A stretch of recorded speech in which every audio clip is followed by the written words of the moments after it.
పరిశుద్ధ గ్రంథంలో మనం చదివితే మనం ఇంతవరకు అనేక విషయాలలో అనేక విధాలుగా ఆశీర్వాదాలు పొందుకున్నాం. అయితే ఈ పొందుకున్న వాటిలో మనం కృతజ్ఞులమై ఉన్నాం. అయితే మరొక విషయం కూడా నేను మీతో చెప్తాను. సమూయేలు రాసిన మొదటి గ్రంథం 25వ అధ్యాయం. సమూయేలు రాసిన మొదటి గ్రంథం 25వ అధ్యాయం 7వ వాక్యంలో దావీదు పనివాళ్ళు ఆ నాబాలు దగ్గరకు వచ్చి చెప్తున్నారు. అబిగాయులు నాబాలు ఉన్నారు కదా, వాళ్ళ దగ్గరకు వచ్చి చెప్తున్నారు. ఏమని చెప్తున్నారు చూడండి ఆ మాటని. కొంచెం కఠోరంగా కాకుండా నెమ్మదిగా చదువమ్మా. వినబడును, మీ గొర్రెల కాపరులు మా యొద్ద ఉండగా వాళ్ళకి మేము ఏ కీడు చేసి ఉండలేదు. నాకు కావాల్సింది, మీతో చెప్పవలసిన మాట ఏంటంటే, వారు కర్మేలులో ఉన్నంత కాలం వారు ఏదియు పోగొట్టుకొనలేదు. స్తోత్రం కలుగునుగాక. హల్లెలూయా. వారు కర్మేలులో ఉన్నంత కాలం వారు ఏది పోగొట్టుకోలేదు. ప్రియా దేవుని బిడ్డలారా, ఈ రాత్రి ఈ మాటలో మీకు పరిచయం చేయాలనుకున్న మాట ఏంటంటే, ఉన్నంత కాలం. అందరూ చెప్పండి, గట్టిగా చెప్పండి. ఏ కాలం? ఏ కాలం? గట్టిగా చెప్తే కదా మీరు. ఉన్నంత కాలం. ఎక్కడ? కర్మేలులో వాళ్ళు ఉన్నంత కాలం వాళ్ళు ఏమీ పోగొట్టుకోలేదు. ఈ రాత్రి నేను ఒక ప్రశ్న మిమ్మల్ని వేయాలనుకుంటే, ప్రియులారా, ఈరోజు మనం పొందుకొనిన వాటికంటే కూడా పోగొట్టుకున్నవే చాలా ఉన్నాయి. చాలామందిని మనం గనక అడిగితే, అయ్యా ఆరోగ్యం పోగొట్టుకున్నాను అంటారు, సమాధానం పోగొట్టుకున్నాను అంటారు, ఆత్మను పోగొట్టుకున్నాను అంటారు, ఇంకా దైవ సంబంధమైన ఉజ్జీవం పోయింది, ఆ యొక్క వైరాగ్యం పోయింది, ప్రార్థనా జీవితం పోయింది, ఇలాగెన్నో. మరి పొందుకుంది ఏంటి అనంటే, డబ్బు సంపాదించుకున్నాను, 4 పిల్లల్ని కన్నాను, ఇల్లు కట్టుకున్నాను. ఇవన్నీ కూడా అశాశ్వతమైనవి, తాత్కాలికమైనవే. తాత్కాలికమైన వాటిని, అశాశ్వతమైన వాటిని పొందుకొని శాశ్వతమైన జీవము కలిగిన వాటిల్ని, ఉన్నతమైన వాటిల్ని పోగొట్టుకుంటున్నాం. ఈ రాత్రి నా ప్రియమైన సహోదరులారా ఆలకించండి. అనేకుల హృదయాలలో ఈ రోజున పోగొట్టుకుని వాటిని గూర్చిన దుఃఖం ఉంది, పోగొట్టుకుని వాటిని గూర్చిన చింతన ఉంది, పోగొట్టుకుని వాటిని గూర్చిన కలవరం వాళ్ళ హృదయాలలో ఉంది. మీలో చాలామంది ఇంచుమించుగా నేను గనక దేవుని వాక్యం ఎదుట మిమ్మల్ని నిలబెడితే, మీరు చెప్పే సమస్యలలో అనేకమైనవి ఇలాంటివి కనిపిస్తాయి. అందుచేత నా ప్రియ సహోదరులారా, మరి ఈ రోజున మనం ఏదైనా కూడా దేవుని వాక్యం అనే అబద్ధమాడని అర్థమ ఎదుటికి వస్తే మనం ఎందుకు పోగొట్టుకుంటున్నాం, ఎందుకు జారవిడుచుకుంటున్నాం, ఎందుకు ఈ రోజున కన్నీళ్లు కార్చవలసిన పరిస్థితులు వస్తున్నాయి అనేది మనం పరీక్ష చేసుకోవాలి. మనల్ని మనం విమర్శ చేసుకోవాలి. దేవుని మీద అన్నింటినీ దేవుని మీద రుద్ది, దేవుని మీద సణుక్కోకూడదు, దేవుని మీద గొణుక్కోకూడదు. అర్థమవుతుందా? నేను ఒక రోజున ఒక తల్లి చనిపోయింది, ముసలమ్మ. ఆమెకి సమాధి కార్యక్రమానికి నేను వెళ్ళి నా ఆత్రం గాల ఆ సమయానికి పోయి ఉంటే బాగుండేమాట. కాస్త ముందుగానే వెళ్ళాను, త్వరగా ముగించుకొని సాయంకాలం మీటింగ్ ఉంది కదా, దూర ప్రాంతం వెళ్ళాలి, కొంచెం త్వరగా బయలుదేరి వెళ్ళిపోదాం అని నేను ఆ ముసలమ్మ సమాధి కార్యక్రమానికి వెళ్ళా. మీరు నమ్మండి, ఆ ఇంట్లో ఏ ఒక్కరూ కూడా పాపం నిమ్మలంగా లేరండి. గగ్గోలు పెట్టి ఏడుస్తున్నారు. వాళ్ళ దుఃఖానికి అవధులు లేవు, వాళ్ళ బాధకి హద్దులు లేవు. ఇక నన్ను అక్కడ కూర్చొని పెట్టారు. అప్పుడు నేను ఆ ప్రక్కనామతో అడిగాను, నన్ను కూర్చొని పెట్టిన ఆ ఇంటి ఆమెని, కాదమ్మా ఆ ముసలామే కదా, ఎందుకు అలాగా ఏడుస్తున్నారు, మరి వాళ్ళ దుఃఖానికి అవధులు లేవేంటి అంటే, ఆమెనింది, పాస్టర్ గారండి ఆరోగ్యంగానే ఉందండి, సడన్గా చనిపోయేసరికి వాళ్ళు దుఃఖం ఆపుకోలేకపోతున్నారండి అనింది. నేను అన్నాను, సడన్గా ఎందుకు చచ్చిపోయిందండి, చెప్పేసి చావచ్చు కదా అన్న. అప్పుడు ఆమె అనింది, ఏం లేదండి, రాత్రి నిన్న మధ్యాహ్నం బిర్యానీ చేసుకున్నారండి. బిర్యానీ చేసుకుని అందరు ఇంటి వెళ్ళిపోతే తిన్నారండి. మరి తిని బిర్యానీ చేసుకున్న వాళ్ళందరూ తిన్న వాళ్ళని సస్తున్నారా ఏంటి అంటే, అది కాదండి పాస్టర్ గారండి, బిర్యానీ నిన్న మధ్యాహ్నం చేసుకొని ఇంటి వెళ్ళిపోతే తిన్నారు, రాత్రి కూడా ఆ మిగిలింది తిన్నారు. మిగిలింది తినగా ఇంకా ఇద్దరు మనుషులు తినేంత మిగిలిందంట. ఈ ముసలిది మౌనంగా ఉండకూడదు, పీనాస బుద్ధినట్టుంది. ఈ ఇద్దరు మనుషులు తినేంత మిగిలితే రేపు పొద్దునకి పనికొస్తుందో లేదో, రేపు ఉదయానికి ఉంటుందో లేదోనని ఆ మిగిలిన దాన్ని కూడా తినిందంట. ఇక అంతే, రేపటికి బిర్యానీ ఉంటుందో లేదో అనుకున్న ఈ అమ్మ రేపటికి ఈ అమ్మ లేకుండా పోయింది. ఏమమ్మా అంత ఆత్రం ఎందుకమ్మా అంటే, ముసలిది కదండి అంతే. సరే కానీ ఇద్దరు మనుషులు మిగిలింది తినింది, తింటే ఎందుకు చచ్చింది అని అంటే, ఆ రాత్రి గ్యాస్ ఫామ్ అయిపోయిందండి, తిన్నది అరగలేదండి, ఆ తర్వాత ఏదేదో చేశారంట, అవి తాగించారంట, ఇవి తాగించారంట, అంతే, అంతలోనే ప్రాణం పోయిందండి అన్నారు. ప్రియా దేవుని బిడ్డలారా గమనించండి, అల్పమైనది ఏంటి, శ్రేష్టమైనది ఏంటి అనేది మనం గమనించాలి. చాలాసార్లు మమ్మల్ని మీటింగులకు పిలిచినప్పుడు కూడా ఏదేదో వడ్డిస్తారు, మా ముందు పెడతారు, ఏమంటే మీరు తింటే మాకు ఆశీర్వాదం అండి అంటారు. కొన్ని సందర్భాలలో నిర్మోహమాటంగా చెప్పేస్తాం మేము, ఏమంటే దయచేసి తీసేయండి, మాకొద్దు తీసేయండి అట్లని. బహుశా వాళ్ళు అనుకుంటారు, ఈ ఓసన్న పాస్టర్లకు ఉన్నంత గర్వం ఎవరికి లేదురా బాబు అనుకుంటారు వాళ్ళు. ఈ హోసన్న పాస్టర్లకు ఉన్నంత ధీమా ఎవరికి లేదయ్యా బాబు. బయట పాస్టర్ని, బయట సావకులు మేము పిలిచి పెడితే మమ్మల్ని వేదిక మీద పొగుడుతారు, వీళ్ళు తినండి అయ్యా అని పొగుడుతుంటే మమ్మల్ని తృణీకరిస్తారు వీళ్ళు అన్నట్లుగా వాళ్ళు అనుకుంటారు పాపం తెలియక. కానీ మా హృదయంలో ఉన్న భావన ఏంటంటే, శ్రేష్టమైనది ఏంటి, అల్పమైనది ఏంటి? శ్రేష్టమైనది పరిచర్య చేయాలి, దేవుని కొరకు సాక్షిగా నిలవాలి, ఆరోగ్యంగా ఉంటే నాలుగు దినాల పాటు 4 ప్రాంతాలకు వెళ్ళి దేవుని మాటలు చెప్పగలం. శ్రేష్టమైన దానిని ఈ అల్పమైన వాటితో ఎందుకు పాడు చేసుకోవాలి? నేను చెప్పింది మీకు అర్థమవుతుందా? ఈ అల్పమైన వాటి మీద మనసు పెట్టి వీటిని త్యజించలేక, వీటిని విడిచిపెట్టలేక, గొంతుకి కత్తి పెట్టలేక ఈ శ్రేష్టమైన పరిచర్యని ఎందుకు పోగొట్టుకోవాలి? ఈ అల్పమైన దాన్ని పోగొట్టుకుంటే, వదిలేసుకుంటే సరిపోతుంది కదా అనేది భావన, అంతేకాని మరొకటి కానే కాదు. ప్రియులారా గమనించండి, ఈరోజు ఆధ్యాత్మికంగా కూడా మనకి ఏది శ్రేష్టమైంది, ఏది అల్పమైంది, ఏది ఆత్మ సంబంధమైనది, ఏది భూ సంబంధమైనది, ఏది మనకు దీవెన కలిగించేది, ఏది మనకు శాపాన్ని కలిగించేది అనే వివేచన జ్ఞానం మనకున్నప్పుడు ఏ విషయంలో పొరపాటు తడబాటు కలగవలసిన అనుభవం లేదండి. ఈ రాత్రి నా ప్రియులరా, వారు కర్మేలులో ఉన్నంత కాలం ఏమీ పోగొట్టుకోలేదట. అంటే అర్థం ఏంటంటే, వాళ్ళు సంతోషంగా ఉన్నారు, ఆరోగ్యంగా ఉన్నారు, ఆనందంగా ఉన్నారు, అభిషేకంతో ఉన్నారు, ప్రార్థనతో ఉన్నారు, విశ్వాసంతో ఉన్నారు, నిరీక్షణతో పెరిగారు. కానీ ఈ రోజున ఇవి ఏవైనా మనం పోగొట్టుకున్నాము అని అంటే, మనం కర్మేలులో ఉన్నంత కాలం ఏమీ పోగొట్టుకోం. ఈ రోజున పోగొట్టుకున్నామంటే మనం కర్మేలు అనుభవంలో లేము అనే వాక్యం చెప్తుంది. ఏంటి కర్మేలు అనుభవము అనంటే, ఒకటి కర్మేలు అనుభవం ప్రార్థన అనుభవం అని వాక్యం చెప్తుంది. రాజుల మొదటి గ్రంథం 18వ అధ్యాయం 42వ వాక్యంలో చూడండి. ఏలియా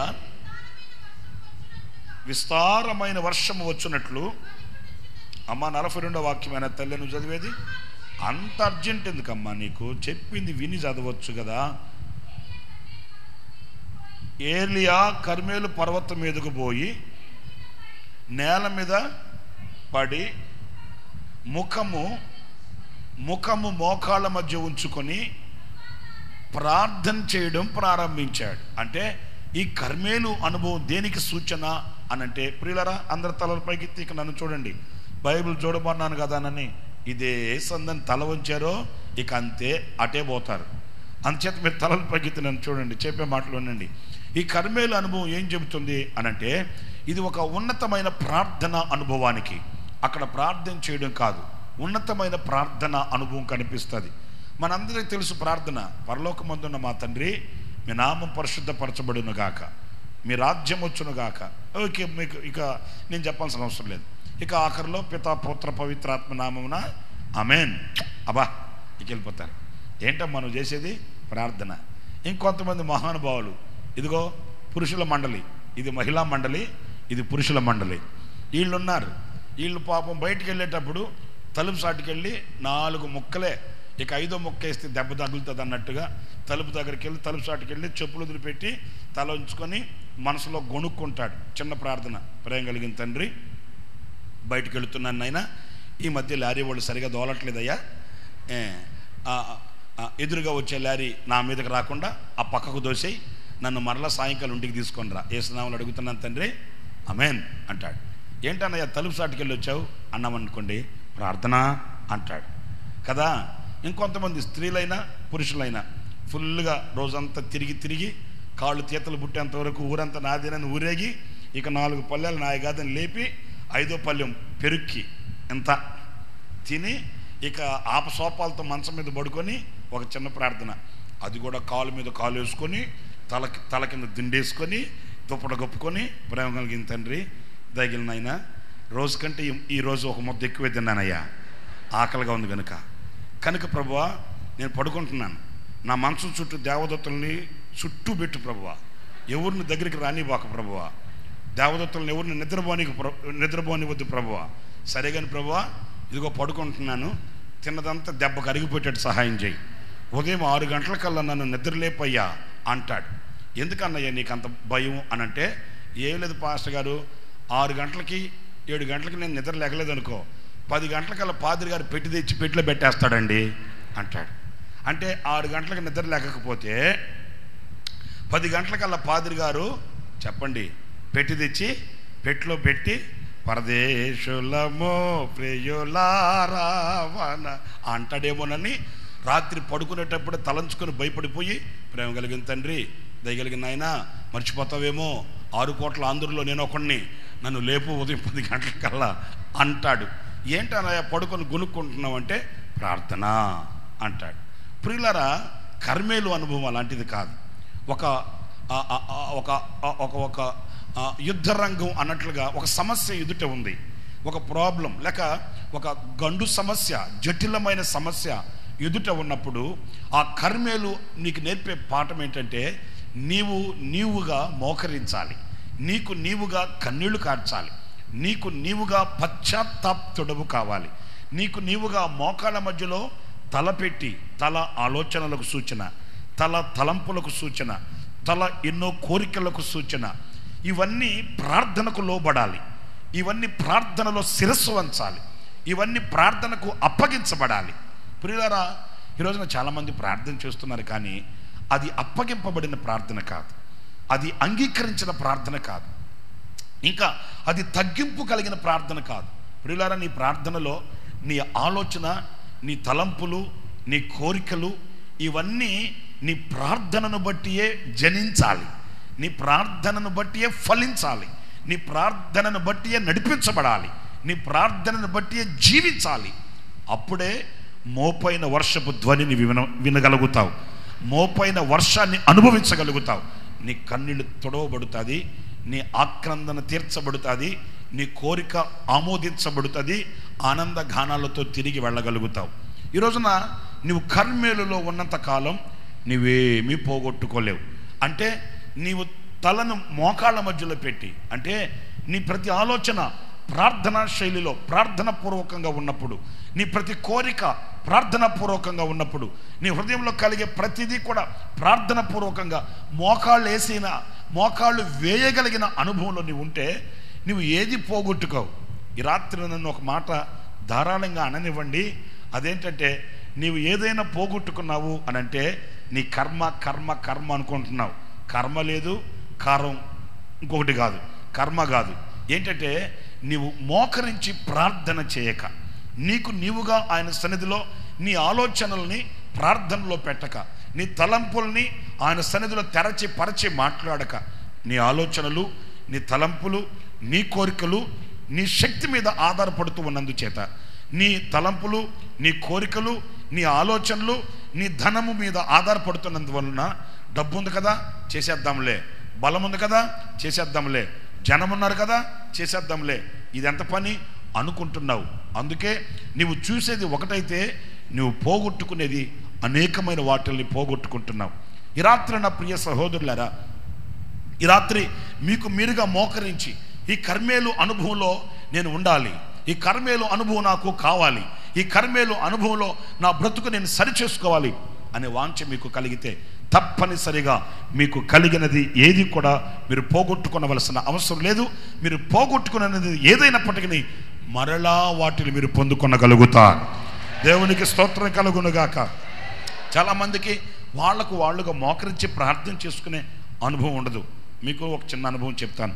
నా ఆత్మీయ తండ్రి దైవజనులు యేసన్న గారి దగ్గరికి ఓ మా అమ్మ, ఒక ముసలమ్మ వచ్చి, నాయనా నా కోసం గట్టిగా ప్రార్థన చేయయ్యా అంటే, ఏమ్మా అంటే, నాకు ఒక కూతురు ఉంది కదా నాయనా, ఆ కూతురికి పెళ్లి చేశాను కదా, ఆడు దుర్మార్గుడయ్యా, ఆడు దుర్మార్గుడయ్యా, ఆడు దుర్మార్గుడయ్యా అనిందట. ఎవరమ్మా అంటే, వాడినయ్యా నా అల్లుడు. ఏం చేశాడమ్మా? ఏం చేసేది ఏముందయ్యా, దానిని చితక బాది ఆడు ఇంటి పట్టు లేకుండా వెళ్ళిపోయాడయ్యా. వాడు వెళ్ళిపోయి ఇంచుమించు 4-5 నెలలు అవుతుంది. వాడు వచ్చేటట్లు దాని కుటుంబం చక్కబడేటట్లు ఒక్కగానొక బిడ్డయ్యా. ఆ బిడ్డ కుటుంబం చిందరవందర చేయబడితే, చింపిన ఇస్త్రలా మార్చబడితే కన్న తల్లిని నేను ఎలా చూస్తుండేదయ్యా. నా బిడ్డ బ్రతుకు కట్టబడేటట్లు ఆ దుర్మార్గుడు మనసు మార్చుకొని ఇంటికి వచ్చేటట్లు ప్రార్థన చేయయ్యా అన్నదట. అలాగేలేమ్మ నేను చేస్తానంటే ఆ అమ్మ అంతవరకునే వదిలిపెడుతుందా? ఆ అమ్మ అనిందట, నాయనా అలాగే అంటాం కాదయ్యా, నా బిడ్డ కోసం నువ్వు 2 రోజులు ఉపవాసం ఉండాలయ్యా, నువ్వు 2 రోజులు ఉపవాసం ఉండి ప్రార్థన చేయయ్యా అనిందంట. నా బంగారు తల్లి. ఇప్పుడు కనుక ఉంటే ఆ అమ్మకి నేను పూలదండేసేవాడిని. ఆ అమ్మ లేకపోవడం మంచిదైంది, నాకు కూడా ఖర్చు తగ్గింది. నా ప్రియ దేవుని బిడ్డలారా, ఎందుకంటే ఇప్పుడు ప్రతి ఒళ్ళు వచ్చి పాస్టర్ గారిని 2 రోజులు ఉపవాసం పెట్టారనుకో, పాస్టర్ గారు 4 రోజుల కల్లా పెట్లు పెట్టబడతాడు. ఇక అంతే స్తోత్రం, నమ్మవద్దు. ఏమన్నా ఏం పాట పాడుతున్నారు? మా పాదిరి గారు పోయాడు. ఎందుకు పోయాడు మీ పాదిరి గారు?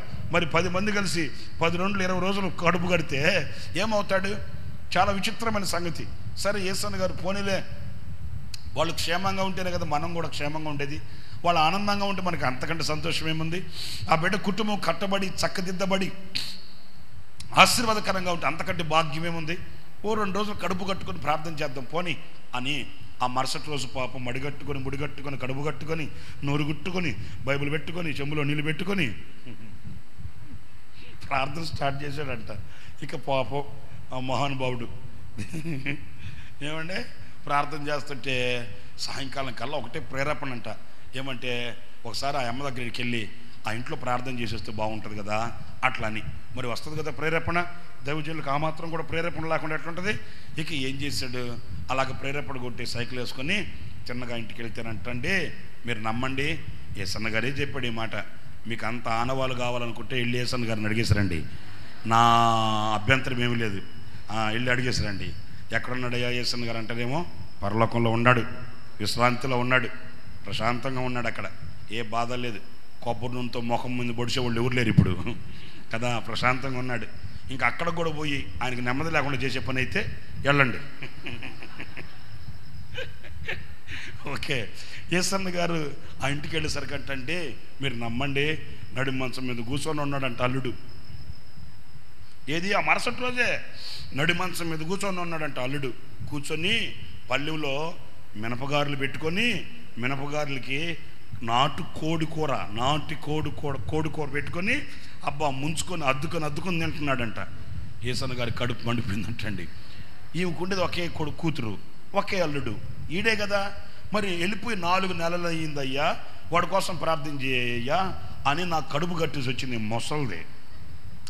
ఇప్పుడేమో ఈ అల్లుడు ఇంట్లోనే ఉన్నాడు అని అమ్మ మార్తమా అంటే పరిగెత్తుకుంటు, నాయనా వచ్చేవా బాబా. అమ్మ రాకుండా ఉంటానా తల్లా, ఇక్కడ మినపగారులను కోడి కూర అద్దె పెడుతుంటే అల్లుడికి రాకుండా ఉంటానా అని. ఏంటమ్మా మీ అల్లుడు వచ్చేటున్నాడు కదమ్మా అంటే ఆ మనిందంట, నాయనా ఆదివారం నీతో చెప్పి ఇంటికి వచ్చేసరికి వాడే తాళం తీసుకొని ఇంటికి తాళం తీసుకొని వాడే ఇంట్లోకి వచ్చి కూర్చొని ఉన్నాడయ్యా. ఆదివారం నీతో చెప్పానా, ఇంటికి వచ్చేసరికి అద్భుతం చేశాడయ్యా దేవుడు అంటుందట. అప్పుడు యేసన్న గారు అన్నాడట, అమ్మ మంచిది, రావడం మంచిదే కానీ మరి వచ్చిన సంగతి ఒక్క మాట నాతో చెప్పుండుంటే నేను ఉదయం నుంచి కడుపు కట్టుకొని ఉండాల్సిన అవసరం నాకు లేదు కదమ్మా అంటే, నాయన చెప్దామని అనుకున్నాను కానీ అల్లుడు వచ్చేసరికి మర్చిపోయినాను అయ్యా అనిందంట. యేసన్న గారు అన్నాడంట, ముసలిదానా నా ఉసురు తగులుతుంది నీకు నా ముసలిదానా. మరి అంతే కదండి. చూడండి ప్రియులారా, మరి ప్రార్థన చేయమని ఆయన మోకాళ్ళ మీద పెట్టి వచ్చింది, కానీ ఆమెకు మాత్రం ఆ అనుభవం లేదు. అందుకనే ఆ పూర్ణమైన కృతజ్ఞత కూడా లేదు. చూడండి, ఇప్పుడు ఆమె మోకాళ్ళు వేసి ప్రార్థన చేసి ఉంటే దేవుడు ఒక అద్భుతం చేశాడు కదా, అప్పుడు ఆమె జీవితకాలం అంతా కృతజ్ఞతగా జీవించేది. ఆ కృతజ్ఞత కూడా కనిపించకపోవడానికి గల కారణం అసలు మోకాళ్ళ జీవితం ఏది, ప్రార్థించే అనుభవం ఏది, ప్రభుతో విన్నపించుకునే ఆ స్థితిగతులేవి కనిపించట్లేదు. చాలామంది విశ్వాసుల్లో కూడా ఈ రోజున నేను ఇలా అంటున్నాను అనుకోవద్దండి. ఏదో రావడం, వాక్యం వినడం, వెళ్ళేటప్పుడు తప్పనిసరిగా లైసెన్స్ తీసుకెళ్ళాలి అన్నట్లుగా నెత్తి మీద చేపెట్టించుకొని పోవాలి అనుకోవడం. నెత్తి మీద చేపెట్టించుకొని వెళ్ళడం అనేది లైసెన్స్ కాదు. మీకు అర్థమవుతుందా? నెత్తి మీద చేపెట్టించుకొని ప్రార్థన చేసుకునే వెళ్ళాలి అనడం పట్టా పుచ్చుకొని వెళ్ళినట్టుగా కాదు. అంటే వాళ్ళ ధోరణి ఏంటంటే, చర్చికి వచ్చామా, వాక్యం విన్నామా, వాక్యం విన్న తర్వాత తప్పనిసరిగా అయ్యగారు నెత్తి మీద చేయబెట్టాలి. ఎందుకయ్యా నెత్తి మీద చేయబెట్టేది నీకు? ఎందుకమ్మా నెత్తి మీద చేయబెట్టాలి అని అంటే, ఊరకనే పెట్టయ్యా అంటారు. ఏంటది అర్థం లేకుండా? వాక్యం విన్నది దేని కొరకు విన్నారు? నెత్తి మీద చేయబెట్టించుకోవడానిక? ప్రార్థన చేయించుకోవడం తప్పు అని నేను అనట్లే. ఎవరికి ప్రార్థన చేయాలి మాలాంటి వాళ్ళు అనంటే, అప్పుడే కొత్తగా విశ్వాసంలోనికి వచ్చిన వాళ్ళు, అప్పుడే కొత్తగా ప్రార్థనకు వచ్చిన వాళ్ళు, వాళ్ళకి ప్రార్థన చేసుకోవడం ఎలా కుదరట్లేదు, ఎలా ప్రార్థన చేయించుకోవాలో, ఎలా ప్రార్థన చేసుకోవాలో వాళ్ళకి తెలియట్లేదు. అయ్యా మా కొరకు ప్రార్థన చేయండి, ఆల్ రైట్, మంచిది బాబు, మేము సమస్యలతో ఉన్నాం, మేము ఇబ్బందుల్లో ఉన్నాం, మా కొరకు ప్రార్థన చేయండి, ఒక్క ప్రార్థన అంటే ఆల్ రైట్, మంచిది. అయ్యా నాకు అనారోగ్యంగా ఉంది అంటే మంచిది. అన్నీ బాగుండి, బాగానే తిరుగుతూ, బాగానే తింటూ, బాగానే ఊరేగుతూ, అందచందాలతో మొత్తం నాదేనని కూడగట్టుకొని, మూట కట్టుకొని, నెత్తి మీద పెట్టుకొని, తరతరాల ఆస్తి ఇంట్లో కట్టి పెట్టుకొని, ఏటీఎం కార్డులు, బ్యాంకింగ్ కార్డులు, ఆధార్ కార్డులు, అన్ని కార్డులు చేతులు పట్టుకొని మరలా ఆనవాయితీగా తల వంచడం ఏంటి అంటే అర్థం ఏంటంటే, ప్రియులారా, ప్రార్థన చేసే ఆ పర్వతం మీద వీళ్ళు చెప్పండి లేరు. అందుకే అనేకమైన వాటిని పోగొట్టుకుంటున్నారు, అనేకమైన వాటిని జారవిడుచుకుంటున్నారు, అనేకమైన వాటిని వీళ్ళు పొందలేని అభాగ్యులుగా నిలిచి ఉన్నారు. ఎందుకంటే ఆ కర్మేలు పర్వతం మీద దైవజనుడు తన తలని మోకాళ్ళ మధ్య పెట్టుకొని గగ్గోలు పెట్టి ఏడుస్తున్నాడు, ప్రార్థన చేస్తున్నాడు. ఎంతవరకు ప్రార్థన చేస్తున్నాడు అనంటే, ప్రియా దేవుని బిడ్డలారా, దేని నిమిత్తమైతే ఆయన ప్రార్థన చేస్తున్నాడో ఆ విషయమందు సమాధానం వినబడేంత వరకు ప్రార్థన చేస్తూనే ఉన్నాడు. దేవునికి స్తోత్రం కలుగునుగాక. ఎంతవరకు ప్రార్థన? 20వ తేదీ మాత్రమేనా? 7వ తేదీ మాత్రమేనా? లేకపోతే ఆదివారం మాత్రమేనా? కానే కాదండి. ఆ స్వరం ఏ విషయమైతే ప్రార్థన చేస్తున్నాడో దాని విషయమై సమాధానం వచ్చేంత వరకు వేరే ఆలోచన రాకుండా ఈ ఆలోచనని మోకాళ్ళ మధ్యలో పెట్టాడు. వేరే తలంపు రాకుండా ఈ తలంపుని మోకాళ్ళ మధ్యలో పెట్టాడు. వేరే కోరిక పుట్టకుండా. ఏం కోరికలు ఉంటాయండి, ఏం ఆలోచనలు ఉంటాయండి అంటారేమో. ఎమ్మెల్యే దగ్గరికి వెళ్ళు, ఎంపీ దగ్గరికి వెళ్ళు, సీఎం దగ్గరికి వెళ్ళు, పిఎం దగ్గరికి వెళ్ళు, ఆయన దగ్గరికి వెళ్ళు, డాక్టర్ దగ్గరికి వెళ్ళు. ఈ ఆలోచనలన్నీ ఎక్కడ పుడతాయి? మనసులోనే మేధస్సులోనే పుడతాయి. ఇప్పుడు ఈ ఆలోచనలన్నింటినీ మోకాళ్ళ మధ్యలో పెట్టాడు అనుకో, ఇక వేరే ఆలోచన లేదు. ఉన్న ఆలోచన అంతా ఏంటంటే, సర్వశక్తి కలిగిన దేవుడు నా ప్రార్థన ఆలకించువాడు, ఆయన నాకు ప్రత్యుత్తరం ఇచ్చు దేవుడు, ఆయన నన్ను చూచే దేవుడు, ఆయనకు నిజముగా మొరపెట్టు వారికి ఆయన సమీపంగా ఉంటాడు, ఆయన నన్ను అనాదిగా విడువడు. నేను ఆయన మీద ఆధారపడాలి, నేను ఆయన మీద ఆనుకోవాలి, నేను ఆయన దగ్గర సమాధానాన్ని తీసుకోవాలి. ఇదే ఆలోచన. అంతేగాని వీళ్ళ దగ్గరికి వెళదాం, వాళ్ళ దగ్గరికి వెళదాం, వీళ్ళ సలహా అడుగుదాం, వాళ్ళ సలహా అడుగుదాం, వీళ్ళని బతిమాలుకుందాం, వేరే ఆలోచన ఈ మనస్సుకు రాకుండా ఈ మనస్సుని మోకాళ్ళ మధ్యలో పెట్టాడు. ఈ రాత్రి నా ప్రియమైన సహోదరులారా, ఎన్నో సమస్యలు మీకు ఉండొచ్చు, నేను కాదనట్లేదు. ఈ లోకమే ఒక సమస్యల వలయం, ఈ లోకమే ఒక గాఢాంధకారం, ఈ లోకమే ఒక ఇరుకైనది. ఇందులో ఎన్నో శోధనలు ఉన్నాయి, ఇందులో ఎన్నో బాధలు ఉన్నాయి, ఇందులో ఎన్నో ఇక్కట్లు ఉన్నాయి, ఇబ్బందులు ఉన్నాయి, నిందలు ఉన్నాయి, అవమానాలు ఉన్నాయి, ఎన్నైనా ఉండవచ్చు. ఈ రాత్రి మనం చేయవలసింది ఒకటే, అదేంటంటే ఎన్ని ఉన్నా మనకు కలిగినది మనం పోగొట్టుకోకుండా కాపాడుకోవాలి అని అనుకుంటే వీటిలన్నింటిని గురించి సమాధానం పొందేంత వరకు మనం కర్మేలులో నిలిచి ఉండాలి. స్తోత్రం కలుగునుగాక. ప్రియులారా, రెండవ అనుభవం కర్మేలు ఏం చెప్తుందంటే రాజుల 2వ గ్రంథం 4వ అధ్యాయం 25వ వాక్యం చూడండి.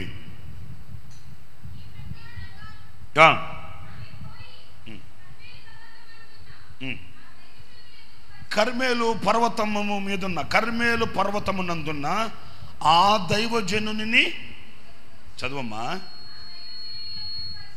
ఆ దైవజనుని యొద్దకు వచ్చిందట. ప్రియులారా గమనించండి, వినండి. ఇక్కడ ఒక తల్లికి ఒక సమస్య వచ్చింది. తన బిడ్డ చనిపోయాడు.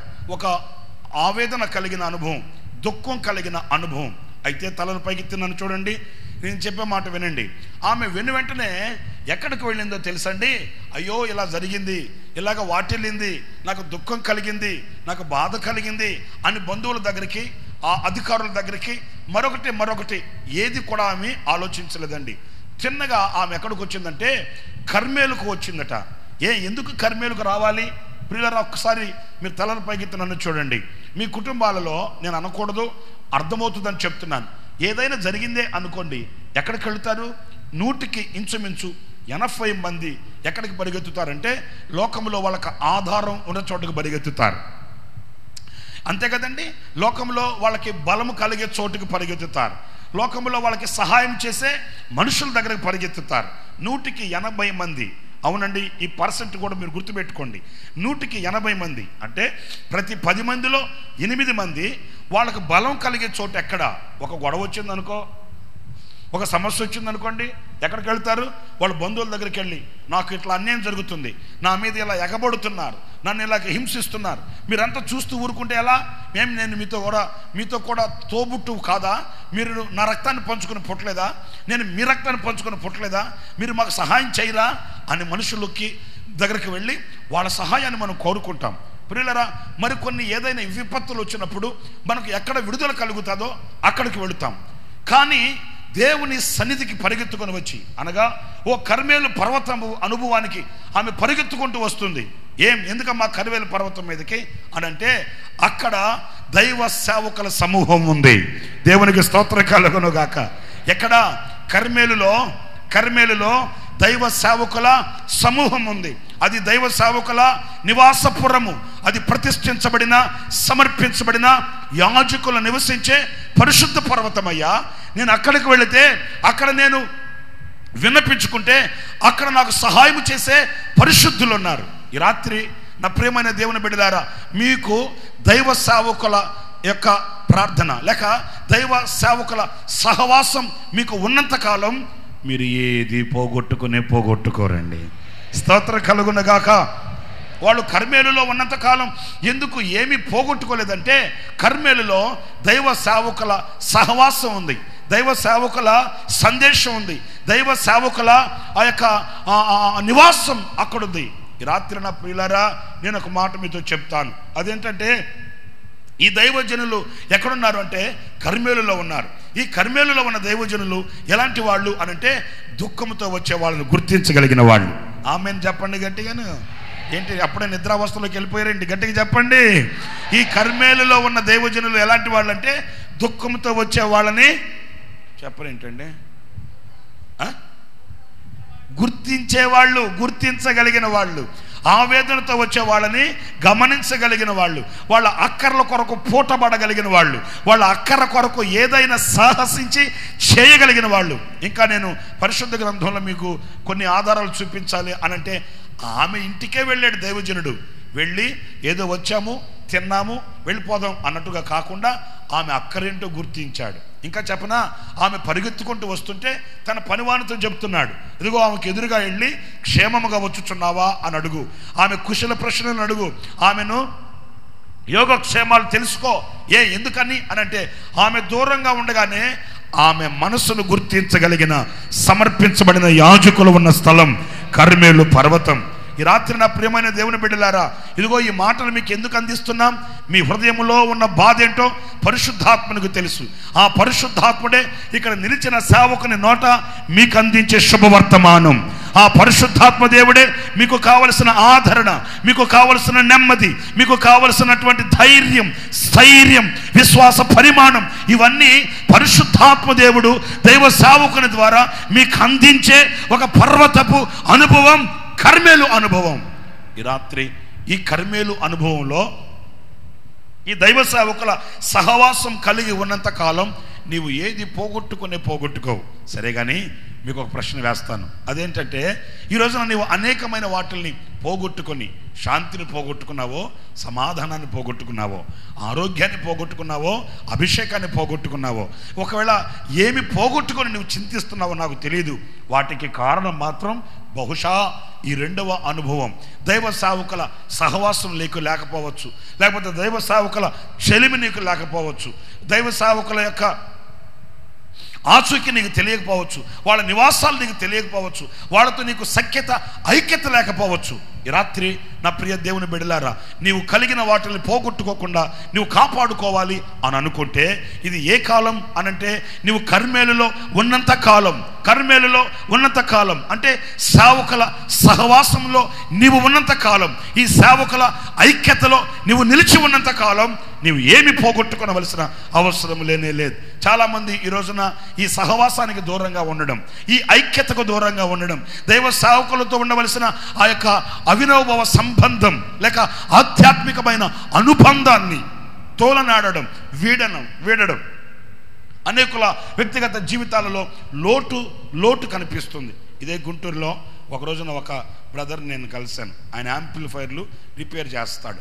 యాంప్లిఫైర్ ఒకటి రిపేర్ అయితే చేయించుకుందామని వెళ్ళాను. అప్పుడు మేము శారదా కాలనీలో ఉన్నాం. నేను రన్నింగ్ టీంలో అంటే ఏసన్న గారితో కూడా మీటింగ్లు కట్టు ఇటు వెళుతూ ఉన్నాను. అప్పుడు యాంప్లిఫైర్ 4000 యాంప్లిఫైర్ ఒకటి పాడైంది, అది బాగు చేయించుకుందామని వెళ్ళాను. వెళితే ఆయన పెద్ద పాస్టర్ గారు కొడుకండి, పేరు నేను చెప్పనంటే చెప్పను, ఎందుకంటే మీరు తక్కువ వాళ్ళు కాదు. ఇక ఆయన దగ్గరికి వెళ్తే ఆయన రిపేర్ చేస్తుంటే మాట మీద ఏమన్నాడు, నిన్నటి రోజున పలానా బ్రదర్ వచ్చాడండి, ఆయనకి ఒక ప్రాబ్లం వచ్చింది, ఆ యాంప్లిఫైర్ మిక్సర్ తీసుకుని వచ్చి రిపేర్ చేయించుకుని వెళ్ళాడు అన్నాడు. నేను అన్నాను, నిన్నటి రోజున సరే కానీ నిన్నటి రోజు ఆదివారం కదా, మీరు చర్చికి వెళ్ళలేదా బ్రదర్ అన్నాను నేను ఆయన్ని. ఎందుకంటే ఆయన ఒక పెద్ద పాస్టర్ గారి కొడుకు. అప్పుడు నేను ఆ మాట అన్నాను, నిన్నటి రోజున ఆయన వచ్చి మరి మిక్సర్ బోర్డు రిపేర్ చేసుకుని వెళ్ళారు అంటున్నారే, మరి నిన్న ఉన్నారా మీరు అన్నాను. ఉన్నాను కదా, షాప్లోనే ఉన్నాను కదా అన్నాడు. నేను అన్నాను, నిన్న ఆదివారం కదా, మీరు చర్చికి వెళ్ళలేదా అన్నాను. ఏమన్నాడు తెలుసా బ్రదర్, మీకు తెలుసో తెలీదో, ఆయన నాతో చెప్తున్నాడు, నేను ఏ చర్చికి వెళ్ళనండి అన్నాడు. ఏ చర్చికి వెళ్ళవా? ఏదేంటండి బాబోయ్ ఆ మాట అంటున్నారు, మీ నాన్న పెద్ద పాస్టర్ గారు కదా అంటే ఏమన్నాడు తెలుసా, బ్రదర్ నేను ఏ చర్చిని నమ్మనండి, ఏ పాస్టర్ని నేను నమ్మనండి అన్నాడు. నాకు కొంచెం నొప్పి కలిగింది, బాధ కలిగింది మనసులో. ఎందుకంటే పాస్టర్లు ఏమైనా మమ్మల్ని నమ్మండి హో అని ఇక్కడ ఏమైనా పచ్చబొట్టు పొడుచుకొని ఉన్నారండి.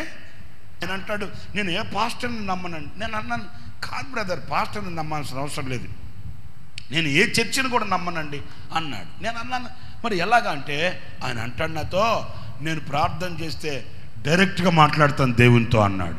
మీ కుటుంబాలలో, మీ వ్యక్తిగత బ్రతుకులలో ఈ రోజున చేదైన అనుభవాలు చోటెందుకు చేసుకుంటున్నాయి? మీకు దైవ సేవకుల యొక్క సహవాస సంబంధాలు లేవు.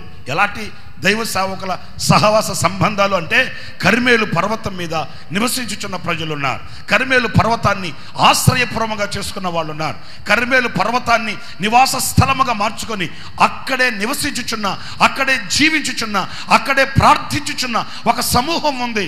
ప్రియా దేవుని బిడ్డలారా, ఈ రోజున నేను అతిశయోక్తిగా కాదు కానీ సాక్షిగా చెప్పగలుగుతున్నాను. ఈరోజు హోసన్నా మినిస్ట్రీస్లో ఉన్న ప్రతి సేవకుని ద్వారా ఆయా ప్రాంతాలలో జరుగుతున్న ఈ పరిచర్య మూలాన ప్రియ దేవుని బిడ్డలారా, ఈ రోజున అనేక కుటుంబాలు వెలిగించబడుతూ ఉన్నాయి, అనేక కుటుంబాలు రక్షించబడుతూ ఉన్నాయి, అనేకులు స్వస్థ చిత్తులు అవుతున్నారు, అనేకులు చీకటిల నుండి ఆశ్చర్యకరమైన వెలుగులోనికి ఆకర్షించబడడానికి గల కారణం ఇది దైవ సేవకులు నివసించే కర్మేలు పర్వతం. మూడవ అనుభవం నేను మీతో చెప్తాను. ఇంకా చాలా విషయాలు మీతో చెప్పాలి, ముందుకు వెళ్తాను. అదేంటంటే అదే రాజుల 2వ గ్రంథం 19వ అధ్యాయం 23వ వాక్యం చూడండి.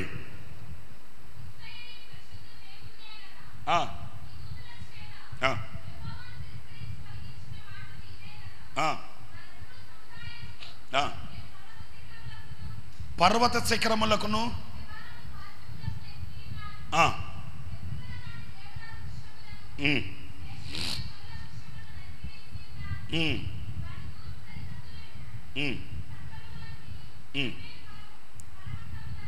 కర్మేలు ఫలవంతములగు క్షేత్రము.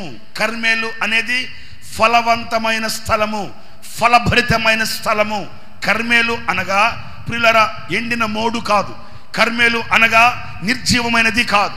కర్మేలు అనగా మోడు బారిన జీవితం కానే కాదు. కర్మేలు అనేది ఫలభరితమైన స్థలం. కర్మేలు అనేది వికసించడి స్థలం, ప్రకాశించడి స్థలం, పరిమళించే స్థలం, పచ్చదైన స్థలం, ఇంకా మోపైనటువంటి మేత కలిగే ఒక సమృద్ధి అయిన స్థలం కర్మేలు. గట్టిగా స్తోత్రం చెప్పండి ఒకసారి. ఇంకొంచెం గట్టిగా చెప్పండి, ఇంకొంచెం గట్టిగా చెప్పండి. ఎంత శక్తి ఉంటే అంత శక్తితో చెప్పండి. ఇంకొంచెం ఒక్కసారి చెప్పండి. ఇంకక్కడే ఉండండి, అక్కడి నుంచి దిగకండి. ఎక్కడా? ఆ కర్మేలులో. ఎందుకంటే ఆ కర్మేలు ఫలభరితమైన ఒక క్షేత్రం, ఫలభరితమైన ఓ స్థలం, అది వికసించడి స్థలం, అది పుష్పించడి స్థలం, ఇంకా సారవంతమైన స్థలం, మోపైన మేత కలిగిన స్థలం అని ప్రియ దేవుని బిడ్డలారా వాక్యం చెప్తుంది. ఈ రాత్రి నేను మిమ్మల్ని ఒక ప్రశ్న వేస్తాను. మీరు నిలిచిన స్థలం ఎలాంటిది? మీరు నిలిచే స్థలం ఏ పాటిది అని ప్రశ్న వేస్తే అది కర్మేలా లేకపోతే సారహీనమైనదా అనేది మీరు గమనించాలి. ఉన్నతమైన ఉపదేశం ఉంది, సారవంతమైన ఉపదేశం ఉంది, మనల్ని వికసింపచేసే వాక్యం ఉంది, మనల్ని ప్రకాశింపచేసే వాక్యం ఉంది, మనకు సత్తువని కలిగించే ఉపదేశ క్రమం ఉంది. ప్రియ దేవుని బిడ్డలారా, మనం బహుగా ఫలించి అంటే 30 దంతలు 60 దంతలు ఉంది, కానీ 100 దంతలు కూడా ఉంది. నేను మిమ్మల్ని ఒక ప్రశ్న అడుగుతున్నాను. మనం 30 దంతలుగా ఫలించాలనా, 60 దంతలుగా ఫలించాలనా, 100 రెట్లుగా అంటే 100 రెట్లుగా మనం ఫలించాలి అని కూడా ఉంది. అన్నప్పుడు దాంట్లో మనం వంచనగా 30 దంతలు 60 దంతలు అని ఆశించేదానికంటే కూడా 100 అంతల ఫలాన్ని అనుగ్రహించే ఒక సారవంతమైన ఒక ఉపదేశం మనకు ఉంది. అన్నప్పుడు ఆ ఉపదేశానుసారమైనటువంటి ఆ భూమిలో ఉపదేశానుసారమైన ఆ సత్తువ కలిగిన స్థలమందు ప్రియ దేవుని బిడ్డలారా వాక్యం ఉంటుంది, మనం ఉన్నంత వరకు ఎక్కడ ఉండాలండి? సారవంతమైన కర్మేలులో మనం ఉన్నంత వరకు మనం ఏమి పోగొట్టుకోవలసిన అవసరం లేదు. ఎందుకని ఏమి పోగొట్టుకోం? మీకు ఒక చిన్న మాట చెప్తాను. పాపం 10 నాణ్యాలు ఒక తల్లికి ఉన్నాయి. ఆ 10 నాణ్యాలలో ఒక నాణ్యం పోయింది. అప్పుడు యేసుక్రీస్తు ఏం చెప్పాడు? ఆమె ఏం చేస్తుంది? చీపురు చేత్తో పట్టుకొని ఇల్లంతా ఊడుస్తుందంట.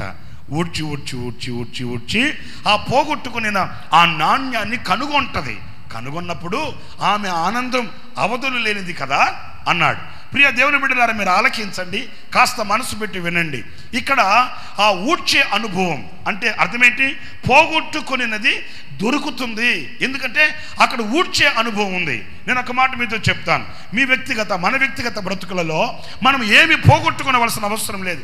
ఒకవేళ ఏదైనా పోతే, ఒకవేళ జార విడుచుకుంటే ఊడ్చి ఊడ్చి ఊడ్చి మరలా దాన్ని మనం పట్టుకోవచ్చు. అంటే ఈ సంఘం, ఈ కర్మేలు అనేది ఏంటి అనంటే, నీవు ఏది పోగొట్టుకొనక నీ హృదయాన్ని ఊడ్చే ఒక ఉన్నతమైన ఉపదేశము కలిగిన సంఘం కర్మేలు పర్వతం. దేవునికి స్తోత్రం కలుగునగాక.